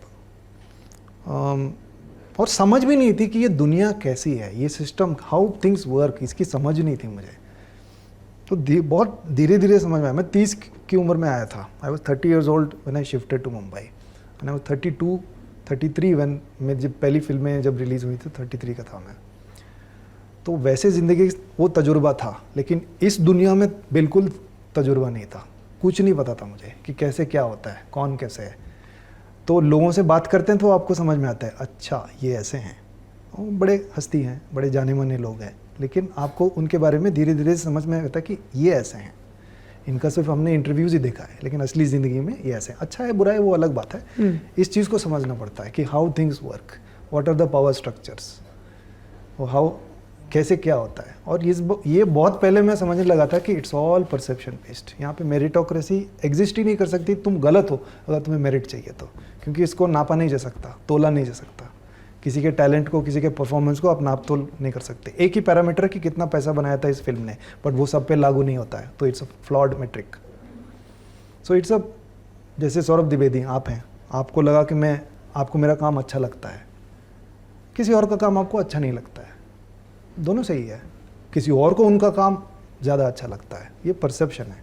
तो हमको क्या चाहिए? हमको चाहिए मेजॉरिटी कंसेंसस, क्योंकि जितने भी लोग बैठे हुए हैं हमको चाहिए कि इसमें सारे या मेजॉरिटी लोग हमें पसंद करें। That creates a positive perception. तो ये गेम मैं पहले समझ गया था कि ये है। अब इसको कैसे करेंगे हम लोग? मेरिट तो हो ही नहीं सकता। सब लोग मेरिट का रोना रो रहे थे। मैंने बोला कि ये तो कुछ तो गड़बड़ है यहाँ पे, ऐसा तो हो ही नहीं सकता, बिकॉज इट्स सब्जेक्टिव ओपिनियन। एक परफॉर्मेंस अच्छा है या बुरा है, फिल्म अच्छा है बुरा है, आदमी सुंदर है, औरत सुंदर है या बदसूरत है, ये सब्जेक्टिव ओपिनियंस है। तो मैं कैसे अपना सब्जेक्टिव ओपिनियन कंट्रोल कर सकता हूँ? और नहीं हो सकता है कंट्रोल, आपके बिल्कुल कंट्रोल में नहीं हो सकता है। कुछ हद तक आप कंट्रोल कर सकते हैं, जिस तरह से आप व्यवहार करते हैं, जिस तरह से बात करते हैं। इसीलिए अच्छे कपड़े पहन के जाते हैं एक्टर्स, और जो पावरफुल लोग होते हैं उनको जो कि हेलो बोलते हैं, हाथ मिलाते हैं, क्योंकि आप सबकॉन्शियसली आपको पता है कि यही करना है आपको। आप करते हैं ये सब? मुझे बड़ा मैं कंफ्यूज होता था, मुझे अच्छा नहीं लगता जैसे था। आप किसी पार्टी में गए, आपने देखा कोई ताकतवर प्रोड्यूसर है, हाँ, हिम्मत नहीं होती थी, यू गो, यू मैं इंट्रोड्यूस। बहुत डरा होता था, मैं बहुत डर गया था। तो 2011 में क्या हुआ था कि मेरी 3 फिल्में साथ में आई वही साल में। दमादम पहले आई, फिर शैतान आई, शैतान ने बहुत बज़ किया था। फिर that girl in yellow boots जो मेरी पहली फिल्म थी, टेक्निकली इंट्रोडक्शन क्रेडिट मेरा उससे जुड़ा हुआ है, जो अनुराग कश्यप की फिल्म थी, जो कल्कि और अनुराग दोनों ने मिलकर लिखी थी। तो ये 3 आए, तीनों के लिए मेरे लिए रिव्यूज़ बड़े अच्छे थे। तो बहुत अटेंशन मिलने लगा, अलग अलग जगह से, जर्नलिस्ट से मिलने लगा, फिल्मी दुनिया से लोगों से मिलने लगा। बड़े बड़े स्टार जो थे, उन्होंने मेरी फिल्म देखी हुई थी शैतान, वो आके बात करने लगे। अवार्ड नॉमिनेशंस था, फंक्शंस पे इनवाइट मिलता था लोगों के घर में। शाहरुख खान के घर गया था मैं, क्योंकि उन्होंने बुलाया था कि हाँ सब लोग आ जाओ। किसके, शैतान की स्टार कास्ट को? नहीं, मैं था वहाँ पे, फिल्म फेयर के अवार्ड फंक्शन में था मैं।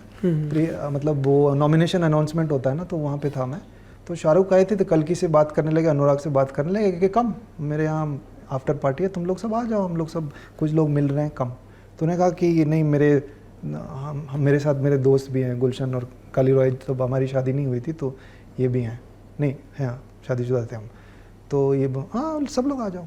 तो मैं गया था, मैं पसीने में लथपथ, मैं कह रहा क्या कर रहा हूँ मैं क्योंकि मेरे अपने दिमाग में मैं रेडी नहीं था इस सब के लिए, काम के लिए रेडी था मैं। ये एनवायरनमेंट में अपने आप को कंफर्टेबल महसूस नहीं करता था। तो मुझे अंदाज़ा होने लगा कि मैं अनकंफर्टेबल हूँ, तो गया गुरु, ये हो गया, चौपट है, मैं इधर जी नहीं पाऊँगा, I have to get comfortable. अब कैसे? सो धीरे धीरे आप जब तक, तो मुझे लगने लगा कि मैं कॉन्फिडेंट तो हूँ अपने क्राफ्ट को लेकर, लेकिन अभी भी गुलशन कॉन्फिडेंट नहीं है। वो क्रच है, क्राफ्ट है तो तुम कॉन्फिडेंट हो, जब वो नहीं है तो तुम बौखला जाते हो, डर जाते हो। तो वो डर को कैसे निकालेंगे? वो निकालना पड़ा। अब इतना डर नहीं है। I am more comfortable. What was the mechanism?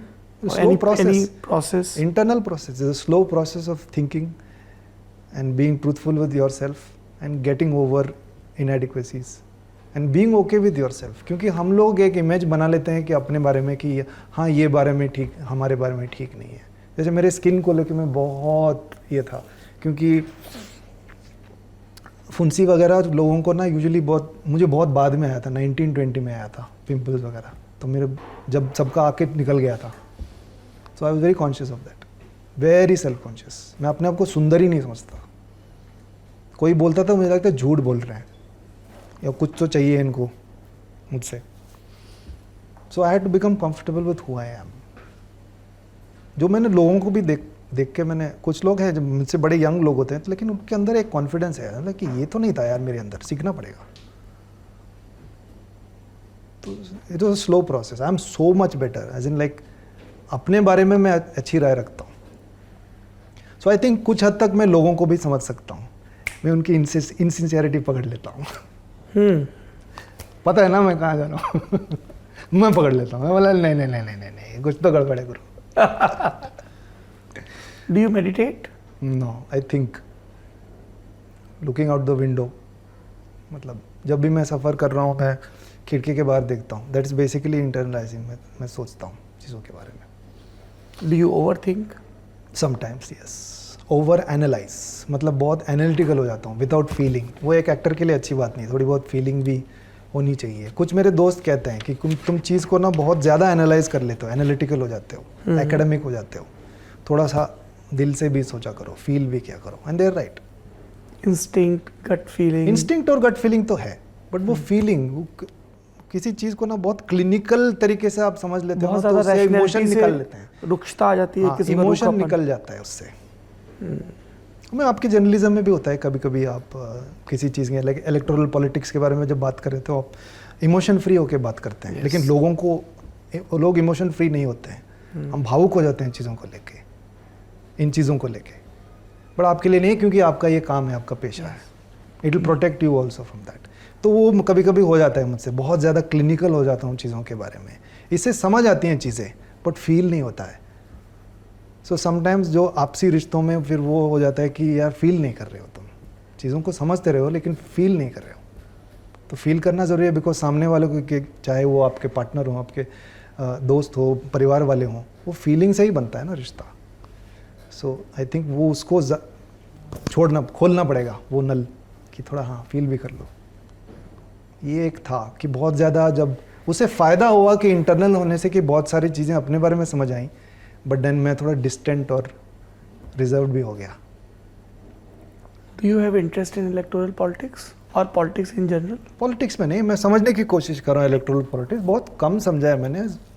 इसीलिए आप लोगों का प्रोग्राम ललन टॉप पे भी देखता हूँ मैं बहुत सारी चीज़ों के बारे में थोड़ी थोड़ी मात्रा में समझ आ रही है कि हमारा बहुत बड़ा देश है। इन इलेक्टोरल पॉलिटिक्स की बहुत कॉम्प्लिकेटेड चीज़ें यहाँ पे, वो तो ऐसे 4 वीडियोस देख के समझ नहीं आती,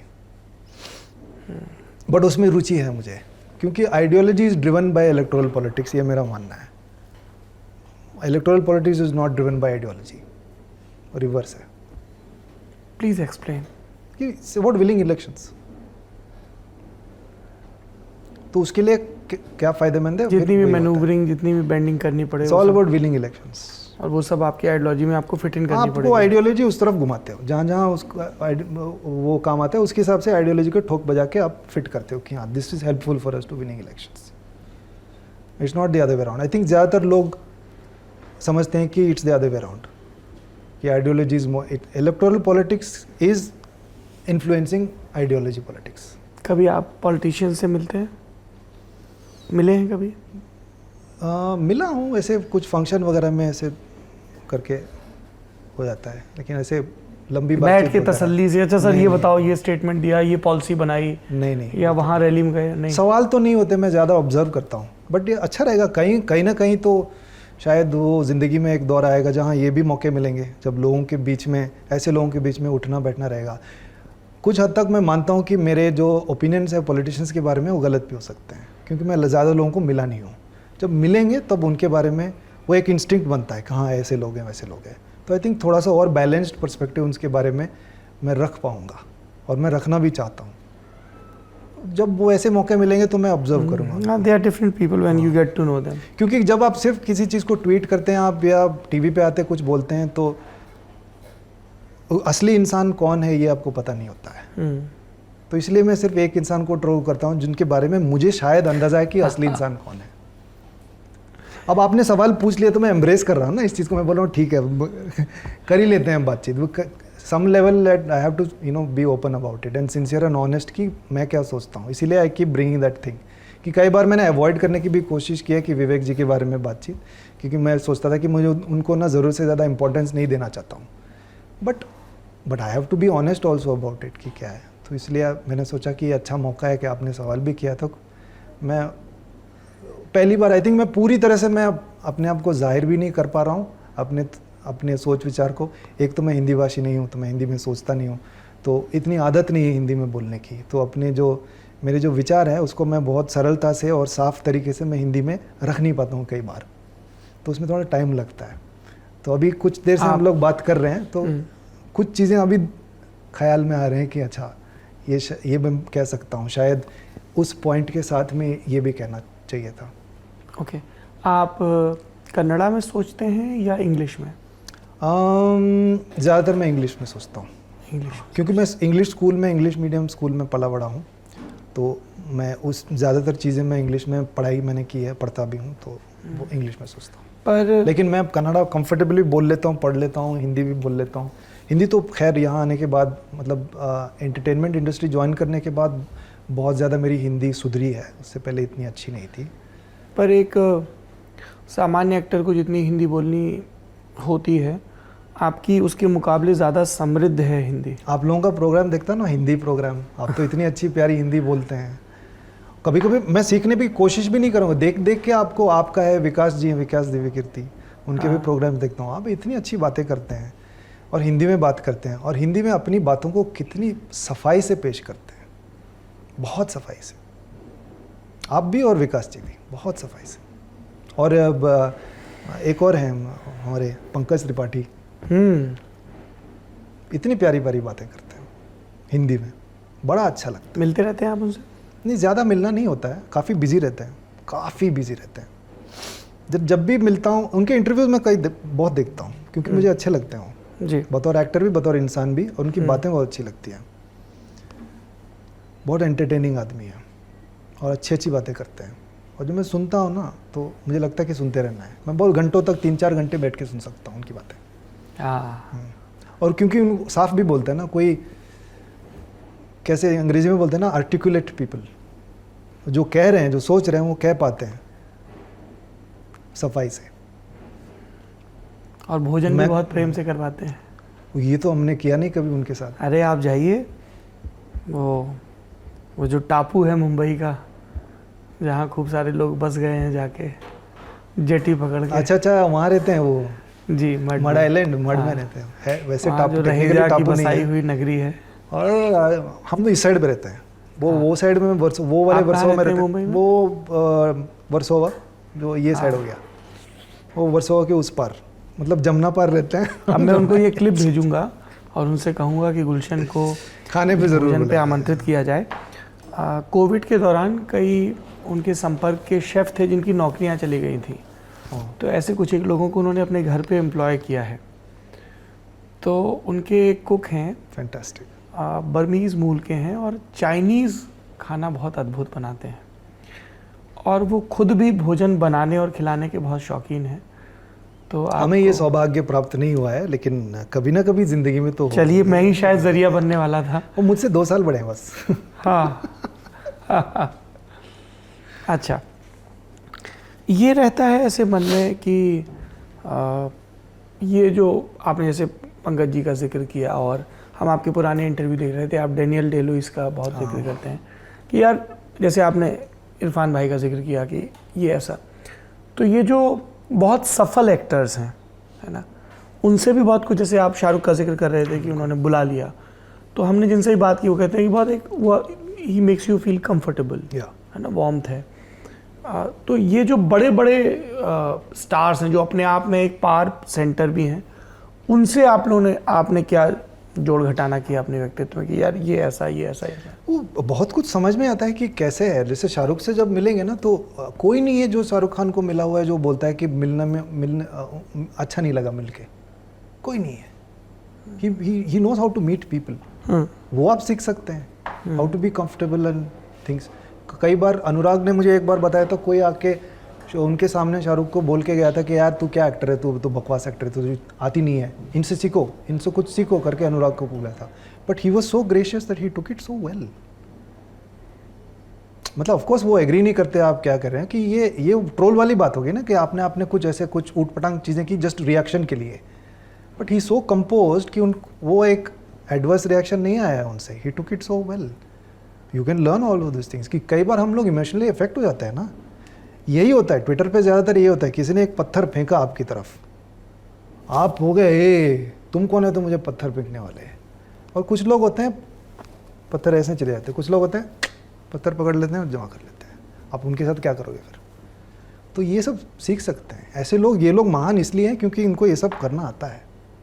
दे have thick skin and they know how to handle the world, they know how to sort of behave with the world and they know how to meet people. He is very good at meeting people. इसलिए वो इतने बड़े star हैं, सब लोग इतनी मोहब्बत करते हैं। और मुझसे भी बड़े अच्छे तरीके से मिले वो। और इस तरह के जो सो कॉल्ड बड़े स्टार्स हैं, उनमें से किनसे आपकी मुलाकात हुई, यादगार तजुर्बा सोनाक्षी के रहा? साथ मैंने काम किया था। हम्म, वेरी इजी, बहुत ही सिंपल, खुश मिजाज, सबके साथ बैठ के गप्पे मारने वाली, एक सब बैठ के खाना वाना खाते थे हम लोग। वो एक था, एक बहुत ही कंफर्टेबल एनवायरनमेंट हो जाता है। कोई ये नहीं कि ये स्टार हैं, ये स्टार की बेटी हैं, ऐसा कुछ नहीं। 1-2 सेकंड बाद आप भूल जाते हैं। आप वो एक कंफर्ट लेवल डेवलप हो जाता है। उससे क्या होता है, काम करने का वो एक जो है ईजी हो जाता है।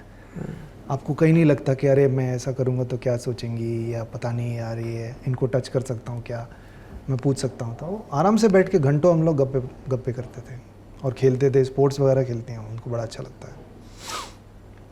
अब लोगों को कई बार मिलने की भी ज़रूरत नहीं होती, अब ऑब्जर्व भी कर सकते हैं आप चीज़ों को। राजकुमार सच, मतलब जिस तरह से उन्होंने अपना करियर बनाया, बहुत परिश्रम मेहनत लगी है उसमें। है तो बड़ा टैलेंटेड आदमी वो, और इसमें मेजॉरिटी कंसेंसस है लोगों की कि है उसमें वो स्किल भी है और टैलेंट भी है। बट करियर नहीं बना पाते बहुत सारे लोग, उसने बनाया है। करियर। उससे भी देख के बहुत कुछ सीख सकते हैं, बहुत कुछ समझ में आता आप लोगों ने शैतान में पहली बार साथ में काम किया है। था। हाँ, आपने 5 देखी है? देखिए मैंने अनुराग ने दिखाई थी, तब मैं जानता नहीं था उनको। एक स्पेशल स्क्रीनिंग रखा था उन्होंने, बहुत सारे, तो क्योंकि तब तक मैं कल्कि का दोस्त बन चुका था, तो उन्होंने कहा था कि अपने सारे दोस्तों को बुला लो। तो हम लोग एक बड़ा झुंड गया था वो फिल्म देखने के लिए। तो थिएटर में देखी है मैंने। थिएटर में देखी है? अभी मुझे फोमो हो रहा है। हाँ बिल्कुल होना चाहिए। आप पूछिए उनको, आजकल नहीं करते स्क्रीनिंग, पहले कराते थे। पहले ना 2-3 साल में एक बार ऐसी एक प्राइवेट स्क्रीनिंग रखते थे। जब मैंने 5 मुझे तब से याद है जब उसके प्रोमो आते थे टीवी पे कि फिल्म रिलीज हो रही है, और तब मैंने देखा था कि ऐसे होता है गाने का लिप सिंक, क्योंकि लग रहा है कि ये गा रहा है, ऐसे नहीं लग रहा है कि कोई और गा रहे हैं और ये होंठ हिला रहे हैं। हमने जब शैतान देखी तो हम में से जिन कुछ लोगों ने 5 देख रखी थी, तो हमें उसका इम्प्रेशन दिखा। आपको ऐसा लगा कुछ? मुझे नहीं लगा ऐसा, इतना कुछ नहीं लगा मुझे। हो सकता है कि कुछ लेवल पे इन्फ्लुएंस था, बट मुझे ऐसा नहीं लगता कि, और मैं जानता भी हूँ कि बिजॉय नाम्बियार इतने ज़्यादा प्रभावित नहीं हुए थे अनुराग के सिनेमा से। वो उन्होंने एक ही बार काम किया एक दूसरे के साथ में, वो picture. She is not influenced by Anurag, so it's purely coincidental. Anurag भी यही बोलते हैं कि व्हेन ही स्टोरी और नरेशन किया तो मैंने बिल्कुल नहीं नोटिस किया। कुछ लोग बोल रहे थे तो तब मैं कहा हो सकता है कि कुछ लोग इसको ऐसे पहले भी बोला है आपको ये लोगों ने? हाँ, पहले बोला है, हो सकता है। कुछ लोग तो बोला ये तो 5 है, 5 की कॉपी है, ऐसे बोलते हैं। ऐसे भी लोग होते हैं ना, तो ये तो 5 की कॉपी है, ऐसा। लाइक मुझे नहीं लग रहा है यार ऐसे ही। हम लोग कई बड़े एक्टर्स का जिक्र कर रहे थे, नसीर भाई का जिक्र रह गया। बहुत तारीफ करते हैं आपकी। वो मेरी पीठ पीछे बहुत तारीफ करते हैं, मेरे सामने भी तारीफ कर देते हैं। फिर आप क्या ऐसे पाँव का अंगूठा घूरने लगते हैं अपना? मैं तो मतलब पहली बार किसी ने बताया था मुझे कि उनको अक्सर, मैं पहली बार मिला था कि ये कौन सी उनकी फिल्म थी, डर्टी पिक्चर हिट हुई थी। तो किसी ने पार्टी रखी थी किसी घर पे, तो किसी ने मुझे बुलाया था, मुझे याद भी नहीं है। तो मैं पहुंच गया, मैं हूँ नहीं पिक्चर से, मेरा कोई लेना देना नहीं है, तो मैं पहुंच गया था वहाँ पे फिल्मी पार्टी। और वो भी दौर था मेरा कि मैं जाता था कि लोग मिलेंगे, देखते हैं कैसे क्या है, देख से भी सीख सकते हैं ना, अपने आप को कंफर्टेबल महसूस करना है, वो सब था मेरा। कि ठीक है, एक एनवायरनमेंट में मैं अपने आप को, how can I be comfortable, how can I meet people and enjoy myself and talk to them, ये चल रहा था। तो तब मिले थे वो, तो मैंने उनको बोला था कि हमने एक फिल्म किया सर साथ में, कोई सीन्स नहीं है हमारे, लेकिन एक फिल्म में ज़रूर है हम दोनों साथ में। वो बोले कौन सी film? That girl in yellow boots. तो वो बोले कि तुमने क्या किया उसमें? सर मैंने वो चिट्टियापा का रोल किया। तो खड़े हो गए, वो ऐसे गले वाले लगे, रत्ना करके। अब रत्ना जी को बुलाया और लगे, this is that boy who did that role. अरे और मेरी बड़ी, उतने में मेरी वो निकल गई थी मेरी हवा कि अब नरसीर साहब और रत्ना जी दोनों मेरे सामने खड़े हैं, और प्रशंसा की शुरुआत ही नहीं हुई थी, बस मैंने देख लिया था, वो जैसे उनकी बल्ब जली थी ना उनकी आंखों के पीछे, तो मैंने जला था कि ये पॉजिटिव प्रभाव हुआ है उन पे। तो बहुत खुश हुआ मैं। फिर बातें की हमने कि तुमने ये किया, क्या कर रहे हो, ये वो। फिर अक्सर यहाँ वहाँ मिल जाते थे, पृथ्वी थिएटर में कुछ नाटक देख रहे हैं या उनका नाटक है तो दिख जाता था मैं। तो उनकी बेटी ने मुझे बोला था कि हमेशा तुम्हारा चेहरा तो याद था, नाम भूल जाते थे, तो हमेशा पूछते थे कि ये लड़का है ना, वेरी गुड एक्टर, कौन है, क्या नाम है इसका? गुलशन। हाँ गुलशन ऐसे मिलते थे। वो भी सुन के अच्छा लगा, क्योंकि उनकी बेटी के साथ मैंने एक सीरीज़ किया, अफसोस, हिबा शाह के साथ। जी। तो फिर तो बहुत लोगों ने मुझे वो क्लिप भेजा, अनुपमा चोपड़ा ने खुद वो भेजा था कि देखो नसीर साहब आपके बारे में क्या कह रहे हैं। क्या वो चिट्टियापा गौड़ा वाला ही रोल डिस्कस कर रहे थे या वो तो ऐसे एक्टरों के बारे में डिस्कस कर रहे थे। तो उन्होंने मेरा नाम तो ऐसे नवाज़ और इरफान साहब इन सब के साथ में ले लिया था, तो बड़ा अच्छा लगा। ऐसा लगा कि सही कर रहा हूँ मैं, है जो मैं कर रहा हूँ वो सही है। तो इनसे वैलिडेशन जब मिलता है ना, जो प्रॉपर एक्टर्स होते हैं ना, आपके पहले जो आए थे जिन्होंने नींव लगाई थी इन सब चीज़ों की, वो जब कहते हैं ना कि यू आर गुड, सही बोल रहे होंगे, बहुत अच्छा लगता है, बहुत कि I am doing something right. Satisfaction वो कोई किसी और चीज़ से नहीं मिला। पैसा, उस्ताद शौहरत, की शाबाशी हाँ, कुछ अलग ही उस्ताद। होती है। बिल्कुल, एब्सोल्युटली। यकीन भी थोड़ा सा बढ़ता और है ये यार, दो वो तीन ठीक बार कर किया है रहा है। उन्होंने, एक बार भी नहीं। और ऐसे नहीं कि मेरे साथ बैठे हुए हैं, किसी ऐसे रैंडम से इंटरव्यू में वो लोग जिक्र कर देते हैं, गुलशन दे भैया ऐसे बोलते हैं। बड़ा अच्छा लगता है। और मुझे अभी तक याद है, पार देखी थी मैंने, टीवी पे देखी थी। तब मैं वही था कि वो उम्र में था कि मुझे पता नहीं था कि शौक तो था फिल्मों का और एक्टिंग का, लेकिन ये था कि कभी ये बन नहीं पाओगे, मतलब ये तो तुम्हारी दुनिया नहीं है। तो बहुत बेहतरीन फिल्म थी और उनका परफॉर्मेंस तो मतलब आउट ऑफ दिस वर्ल्ड। मुझे भी आपकी एक परफॉर्मेंस सबसे ज़्यादा पसंद है। मंदार का रोल किया था आपने हंटर में, मंदार 2015। सारे मंदार मुझे गाली देते हैं। गाली क्यों देते हैं? जितने भी लोगों का नाम मंदार या वासु है, सब लोग परेशान है, परेशान। ये हर्षवर्धन ने हर्षवर्धन कुलकर्णी। बताइए जरा इस फिल्म के बारे में।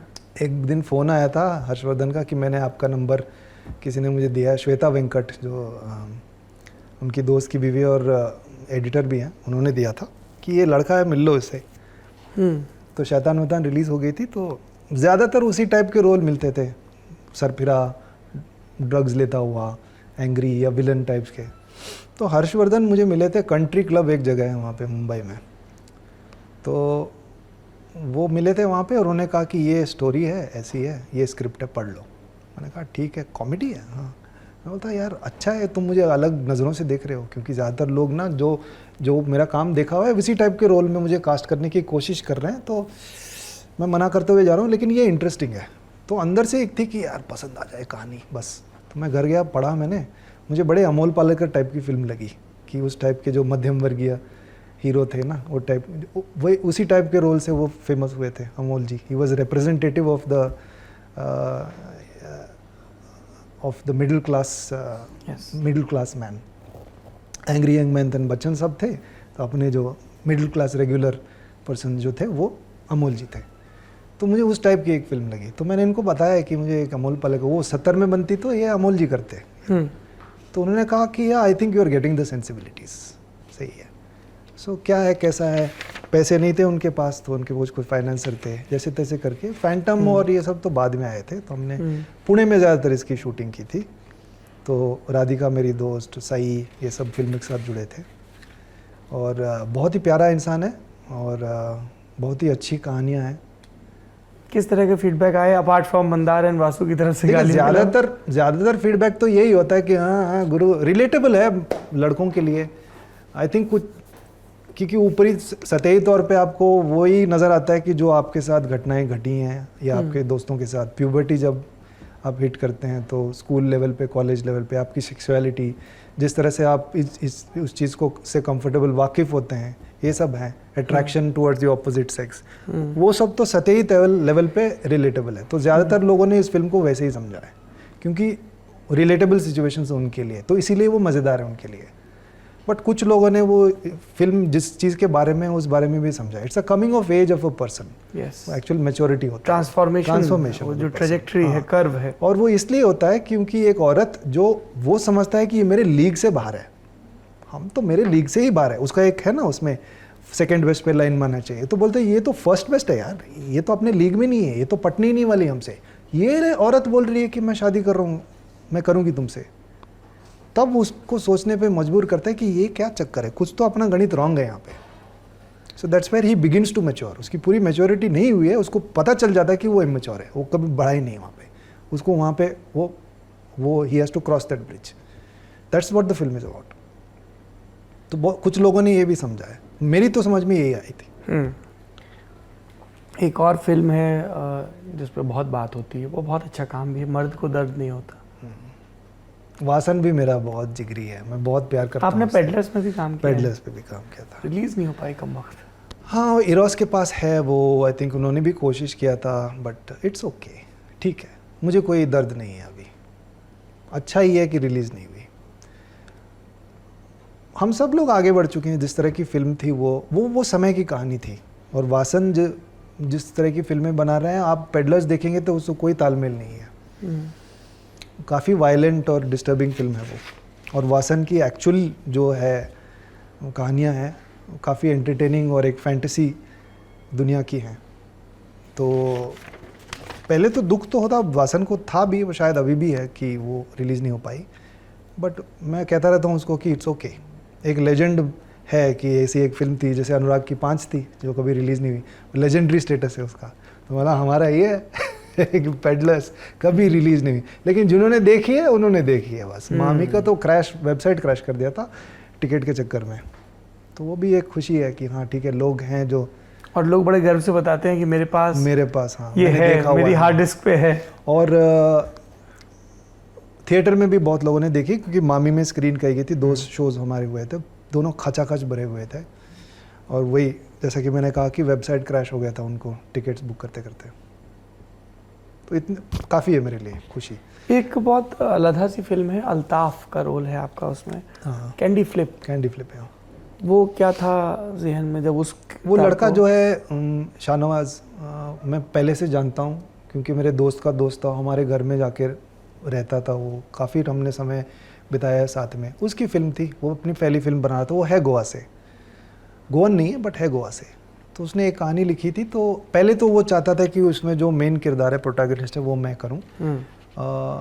लेकिन जिस तरह से वो बनाना चाह रहा था वो टाइम पे मैं नहीं चाहता था कि मैंने सोचा कि यार ये होगा नहीं, मुझसे तो नहीं होगा, बेटर है कि तुम किसी और से करवा लो। तो वो प्रशांत जो हमारे दोस्त है, और that girl in yellow boots में भी था वो, उसके साथ मैंने किया था। और उसकी फिजिकलिटी वो रोल के लिए भी सही थी, उसको एक एकदम दुबला पतला सा इंसान चाहिए था। तो फिर उसने कहा कि एक रोल है दूसरा, प्लीज़ तुम कर लोगे? तो मैंने कहा यार अच्छा लड़का है, मैं उसको हेल्प भी करना चाहता हूँ। तो मैंने कहा ये मेरा फ्री डेट्स है, इसमें अब हम कर सकते हैं शूट। तो उसने बोला कल की भी मेरी हेल्प कर रही है, वो भी एक रोल कर रही है, तुम भी कर लोगे तो अच्छा है। तो मैं जुड़ गया फिल्म के साथ। मैंने कहा ठीक है, जो तुम्हारी कहानी है, जो रोल है, हम लोग करेंगे। तो हम लोग गोवा में जाके, ज़्यादा नहीं 5-6 दिन की शूटिंग थी, हम लोग सब साथ में रहते, खूब मस्ती की हमने। बहुत प्यारी जगह है शूट के लिए, तो बहुत आराम से अब शूट कर सकते हो। उसने एक शैक पूरा ले लिया था, तो वहीं पे हम लोग रहते थे, खाना खाते थे, शूट करते थे। ये थोड़ा यहाँ बीच पे शूट करते थे, लोग बहुत उत्सुकता से आके देखते थे। और वही दौरान मेरी पिक्चर हंटर भी रिलीज़ हुई थी, तो अच्छा था। न्यू ईयर्स के टाइम पे भी हमने शूट किया था। हालांकि वो फिल्म मुझे लगता है कि मुझे समझ नहीं आई इतनी कि एग्जैक्टली क्या किस बारे में है, थोड़ा सा कंफ्यूजिंग है। एग्जैक्टली लेकिन मैंने उसके लिए, मैंने शान के लिए किया था पिक्चर, बिकॉज मैं चाहता था कि मैं सपोर्ट करूं उसको। आपके कई रिस्पॉन्सेज में कल्कि का जिक्र आया, बड़ा मशहूर वाकया एक बार सुनाया जाता है, थप्पड़ मारने वाला सीन। हाँ, तो खड़ी नहीं रहती है वो गलत मार्क पे खड़ी रही। तो ये लिटरली वैसा था जैसे कोई अपने दोस्त के बारे में क्रिप कर रहा है ही, मेरी दोस्त ही है ही ना, इसीलिए मैं क्रिप करता हूँ। मैं बहुत क्रिप करता हूँ उसके बारे में, बहुत परेशान भी करती है मुझे। और वो सीन चल रहा था, ठीक है, इम्प्रोवाइजेशन वगैरह अपनी जगह ठीक है, लेकिन कुछ मार्क्स आपको हिट करने होते हैं, क्योंकि एक बाहर से भी आप देख रहे हो कि कैमरा इधर है, जब कैमरा इधर लगा हुआ है तो आप असली में तो नहीं मार सकते ना, वो एक्टिंग नहीं है, वो स्किल नहीं है। मैं क्यों मारना चाहूँगा, कोई किसी को क्यों मारना चाहेगा? हालांकि ये गलती मुझसे भी हुई है, लेकिन गलती से मैंने सीखा है, तो मैं तो नहीं मारूंगा इसको। लेकिन मैं अगर अभी मारना ही पड़ेगा, एंगल ऐसा था कि मुझे चांटा मारना ही पड़ेगा, तभी ये कैमरा में झूठ नहीं लगेगा, क्योंकि लंबे लंबे टेक्स लिए जा रहे थे, तो इसको सेपरेट कट तो लेगा नहीं, तो उसे झूठ पता चल जाएगा कि मैं नहीं मार रहा हूँ, ऐसे रिएक्शन दे रही है। तो मुझे फिर अंदर से कुछ तो था कि पोजीशन चेंज करना पड़ेगा, तो फिर मैंने वो इम्प्रोवाइज़ किया, उसको बिठा के लुक एट मी करके मैंने थप्पड़, मैं जैसे तैसे करके मैंने मैनेज कर लिया। तो मैं बड़ा गुस्सा हुआ था, मैं बोला यार कल की तू सीन खत्म होने के बाद, कट होने के बाद तू इधर क्यों नहीं खड़ी रही, तू उधर चली गई, तो मैं पता चल जाएगा कि मैं झूठ का थप्पड़ मार रहा हूँ। ये चल रहा था सीन जब कट हुआ था। नो बट यू मैनेज, सिर्फ भाड़ में गया मैनेज, तू सही जगह खड़ी रहे। आपका कहीं में हमने बयान भी पढ़ा कि मैं ऐसा कोई रोल नहीं करूँगा जिसमें वो किरदार महिलाओं के प्रति हिंसा करता। मुझे बहुत दिक्कत होती है, करूँगा नहीं बोला मैंने, करने में दिक्कत होती है मुझे। हाँ, क्योंकि एक्टर क्या ऐसे रिजर्वेशन रख सकता है, क्योंकि वहाँ तो वो बिल्कुल किरदार निभा रहा है ना। हाँ, निभा तो रहा है, लेकिन आपको किरदार को अपनाना पड़ेगा ना। जो किरदार की जो लिखा हुआ वही आपकी रियलिटी है, जो पेपर पे लिखा हुआ है वो आपकी रियलिटी है।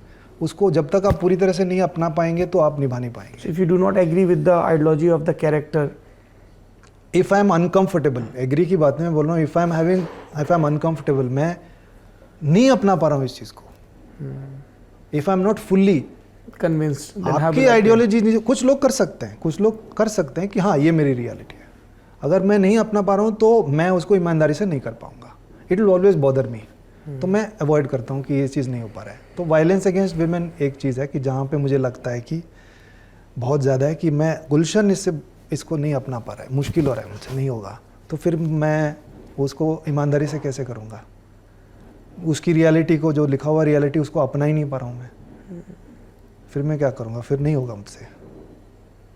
चलिए आखिरी सवाल, बहुत ही कंफर्टेबल करने वाला सवाल, let's talk about shoes. Sneakers, हाँ, I am a sneaker head, ये बीमारी है सर, ये बीमारी है, मुझे अब थोड़ा थेरेपी कराना पड़ेगा। तो 400 how many shoes you have? लगभग 400 सब मिला के, उसमें कुछ एक बड़ा सा बक्सा है, मैंने निकाल के रखा है, 9 नंबर है मेरा, तो जो मैं देना चाहता हूँ लोगों को। बट जूतों का शौक़ मुझे, और कपड़ों का और जूतों का शौक़ पहले से था, लेकिन पहले मेरी आमदनी इतनी नहीं थी कि मैं खर्चा कर पाऊँ, तो बचपन में तो ऑब्वियसली आपको माँ बाप से पूछ के लेना पड़ता है, तो स्कूल के लिए 2 जोड़ी जूता, स्पोर्ट्स का एक ब्लैक शूज़, और एक नॉर्मली ऐसे दूसरे कपड़ों के पहनने के लिए, वो आपको चलाना पड़ता है 4-5 साल तक। तो फिर जब मुझे लगने लगा कि मुझे इतना सोचना नहीं पड़ेगा, तो मैंने धीरे धीरे कलेक्ट करना शुरू किया, और मेरे जैसे लोगों को स्नीकरहेड बोलते हैं। इसमें एक और श्रेणी है, हाइप बीस्ट, ये हमारे भी ऊपर के लेवल के होते हैं, हाइप बीस्ट। उनके पास सिर्फ ऐसे जूते होते हैं जो कलेक्टेबल्स हैं, जो लिमिटेड एडिशंस होते हैं, और जिनकी रीसेल वैल्यू काफ़ी हाई होती है। कुछ है मेरे पास ऐसे भी, लेकिन ज़्यादातर मैं वैसे ही जूते खरीदता हूँ जो मुझे अच्छे लगते हैं, और वो लगभग 400 के आसपास हैं। ऐसे भी लोग हैं हमारे इंडस्ट्री में जो मुझसे भी 3 गुना 4 गुना कलेक्शंस रखते हैं, जैसे हर्षवर्धन कपूर, रणविजय सिंह, आई थिंक रणबीर कपूर, हालांकि मुझे ठीक पता नहीं है, लेकिन मैंने उनका देखा है, उनका कलेक्शन जो पहनते हैं। अच्छा, जिनको जूतों का शौक है फिर सबके जूते ऑब्जर्व भी करते हैं? मैं पहले जूता ही देखता हूँ क्योंकि हाँ ये अच्छा है। सो रणबीर कपूर का मैंने बहुत बार देखा है, जो जूते वो पहनते हैं वो इतनी आसानी से मिलते नहीं हैं और बड़े महंगे होते हैं resale value, but he is a hype beast, hype वाले जूते ही हैं उनके पास। And you are a sneaker head? I am a sneaker head, हम लोग मतलब रेगुलर, मध्यम श्रेणी के हैं हम लोग। ये हर चीज़ जो इस इंटरव्यू में कही जा रही है उस पर हूबहू यकीन ना करें, ये सब काल्पनिक है, इसका वास्तविकता से कोई लेना देना नहीं है, सब माया है, everything is an illusion, we are all players, this whole world is a play, सब माया है। That was so Mandar, we are all players, we are all players. आप वैसे सोच रहे हो, और कुछ लोग समझते हैं मुझे बड़ा मजा आया वो फिल्म करके, कुछ लोग फैंस आते हैं बोलते हैं सर, लेकिन सर ऐसे कोनी मार गॉड रियली, मतलब भाई ऐसा कुछ मजेदार चीज नहीं है यार, अपना काम होता है यार, इट्स अ क्राफ्ट, ऐसा कुछ नहीं कि असली में थोड़ी ना मजा आता है। बहुत गलतफहमी है क्राफ्ट को लेके, कुछ हद तक आई थिंक क्राफ्ट के बारे में जो ये मिथोलॉजी है उसको मतलब मिटाना भी चाहिए, और कुछ हद तक ये जो क्यूरियोसिटी है उसके बारे में उसको बरकरार भी रखना चाहिए। जैसे आप कैसे करते हो आप चीज़ों को, उसको ज़्यादा कोई मैजिशियन अपना ट्रिक समझाएगा थोड़ी ना, आपको ट्रिक दिखाएगा ना,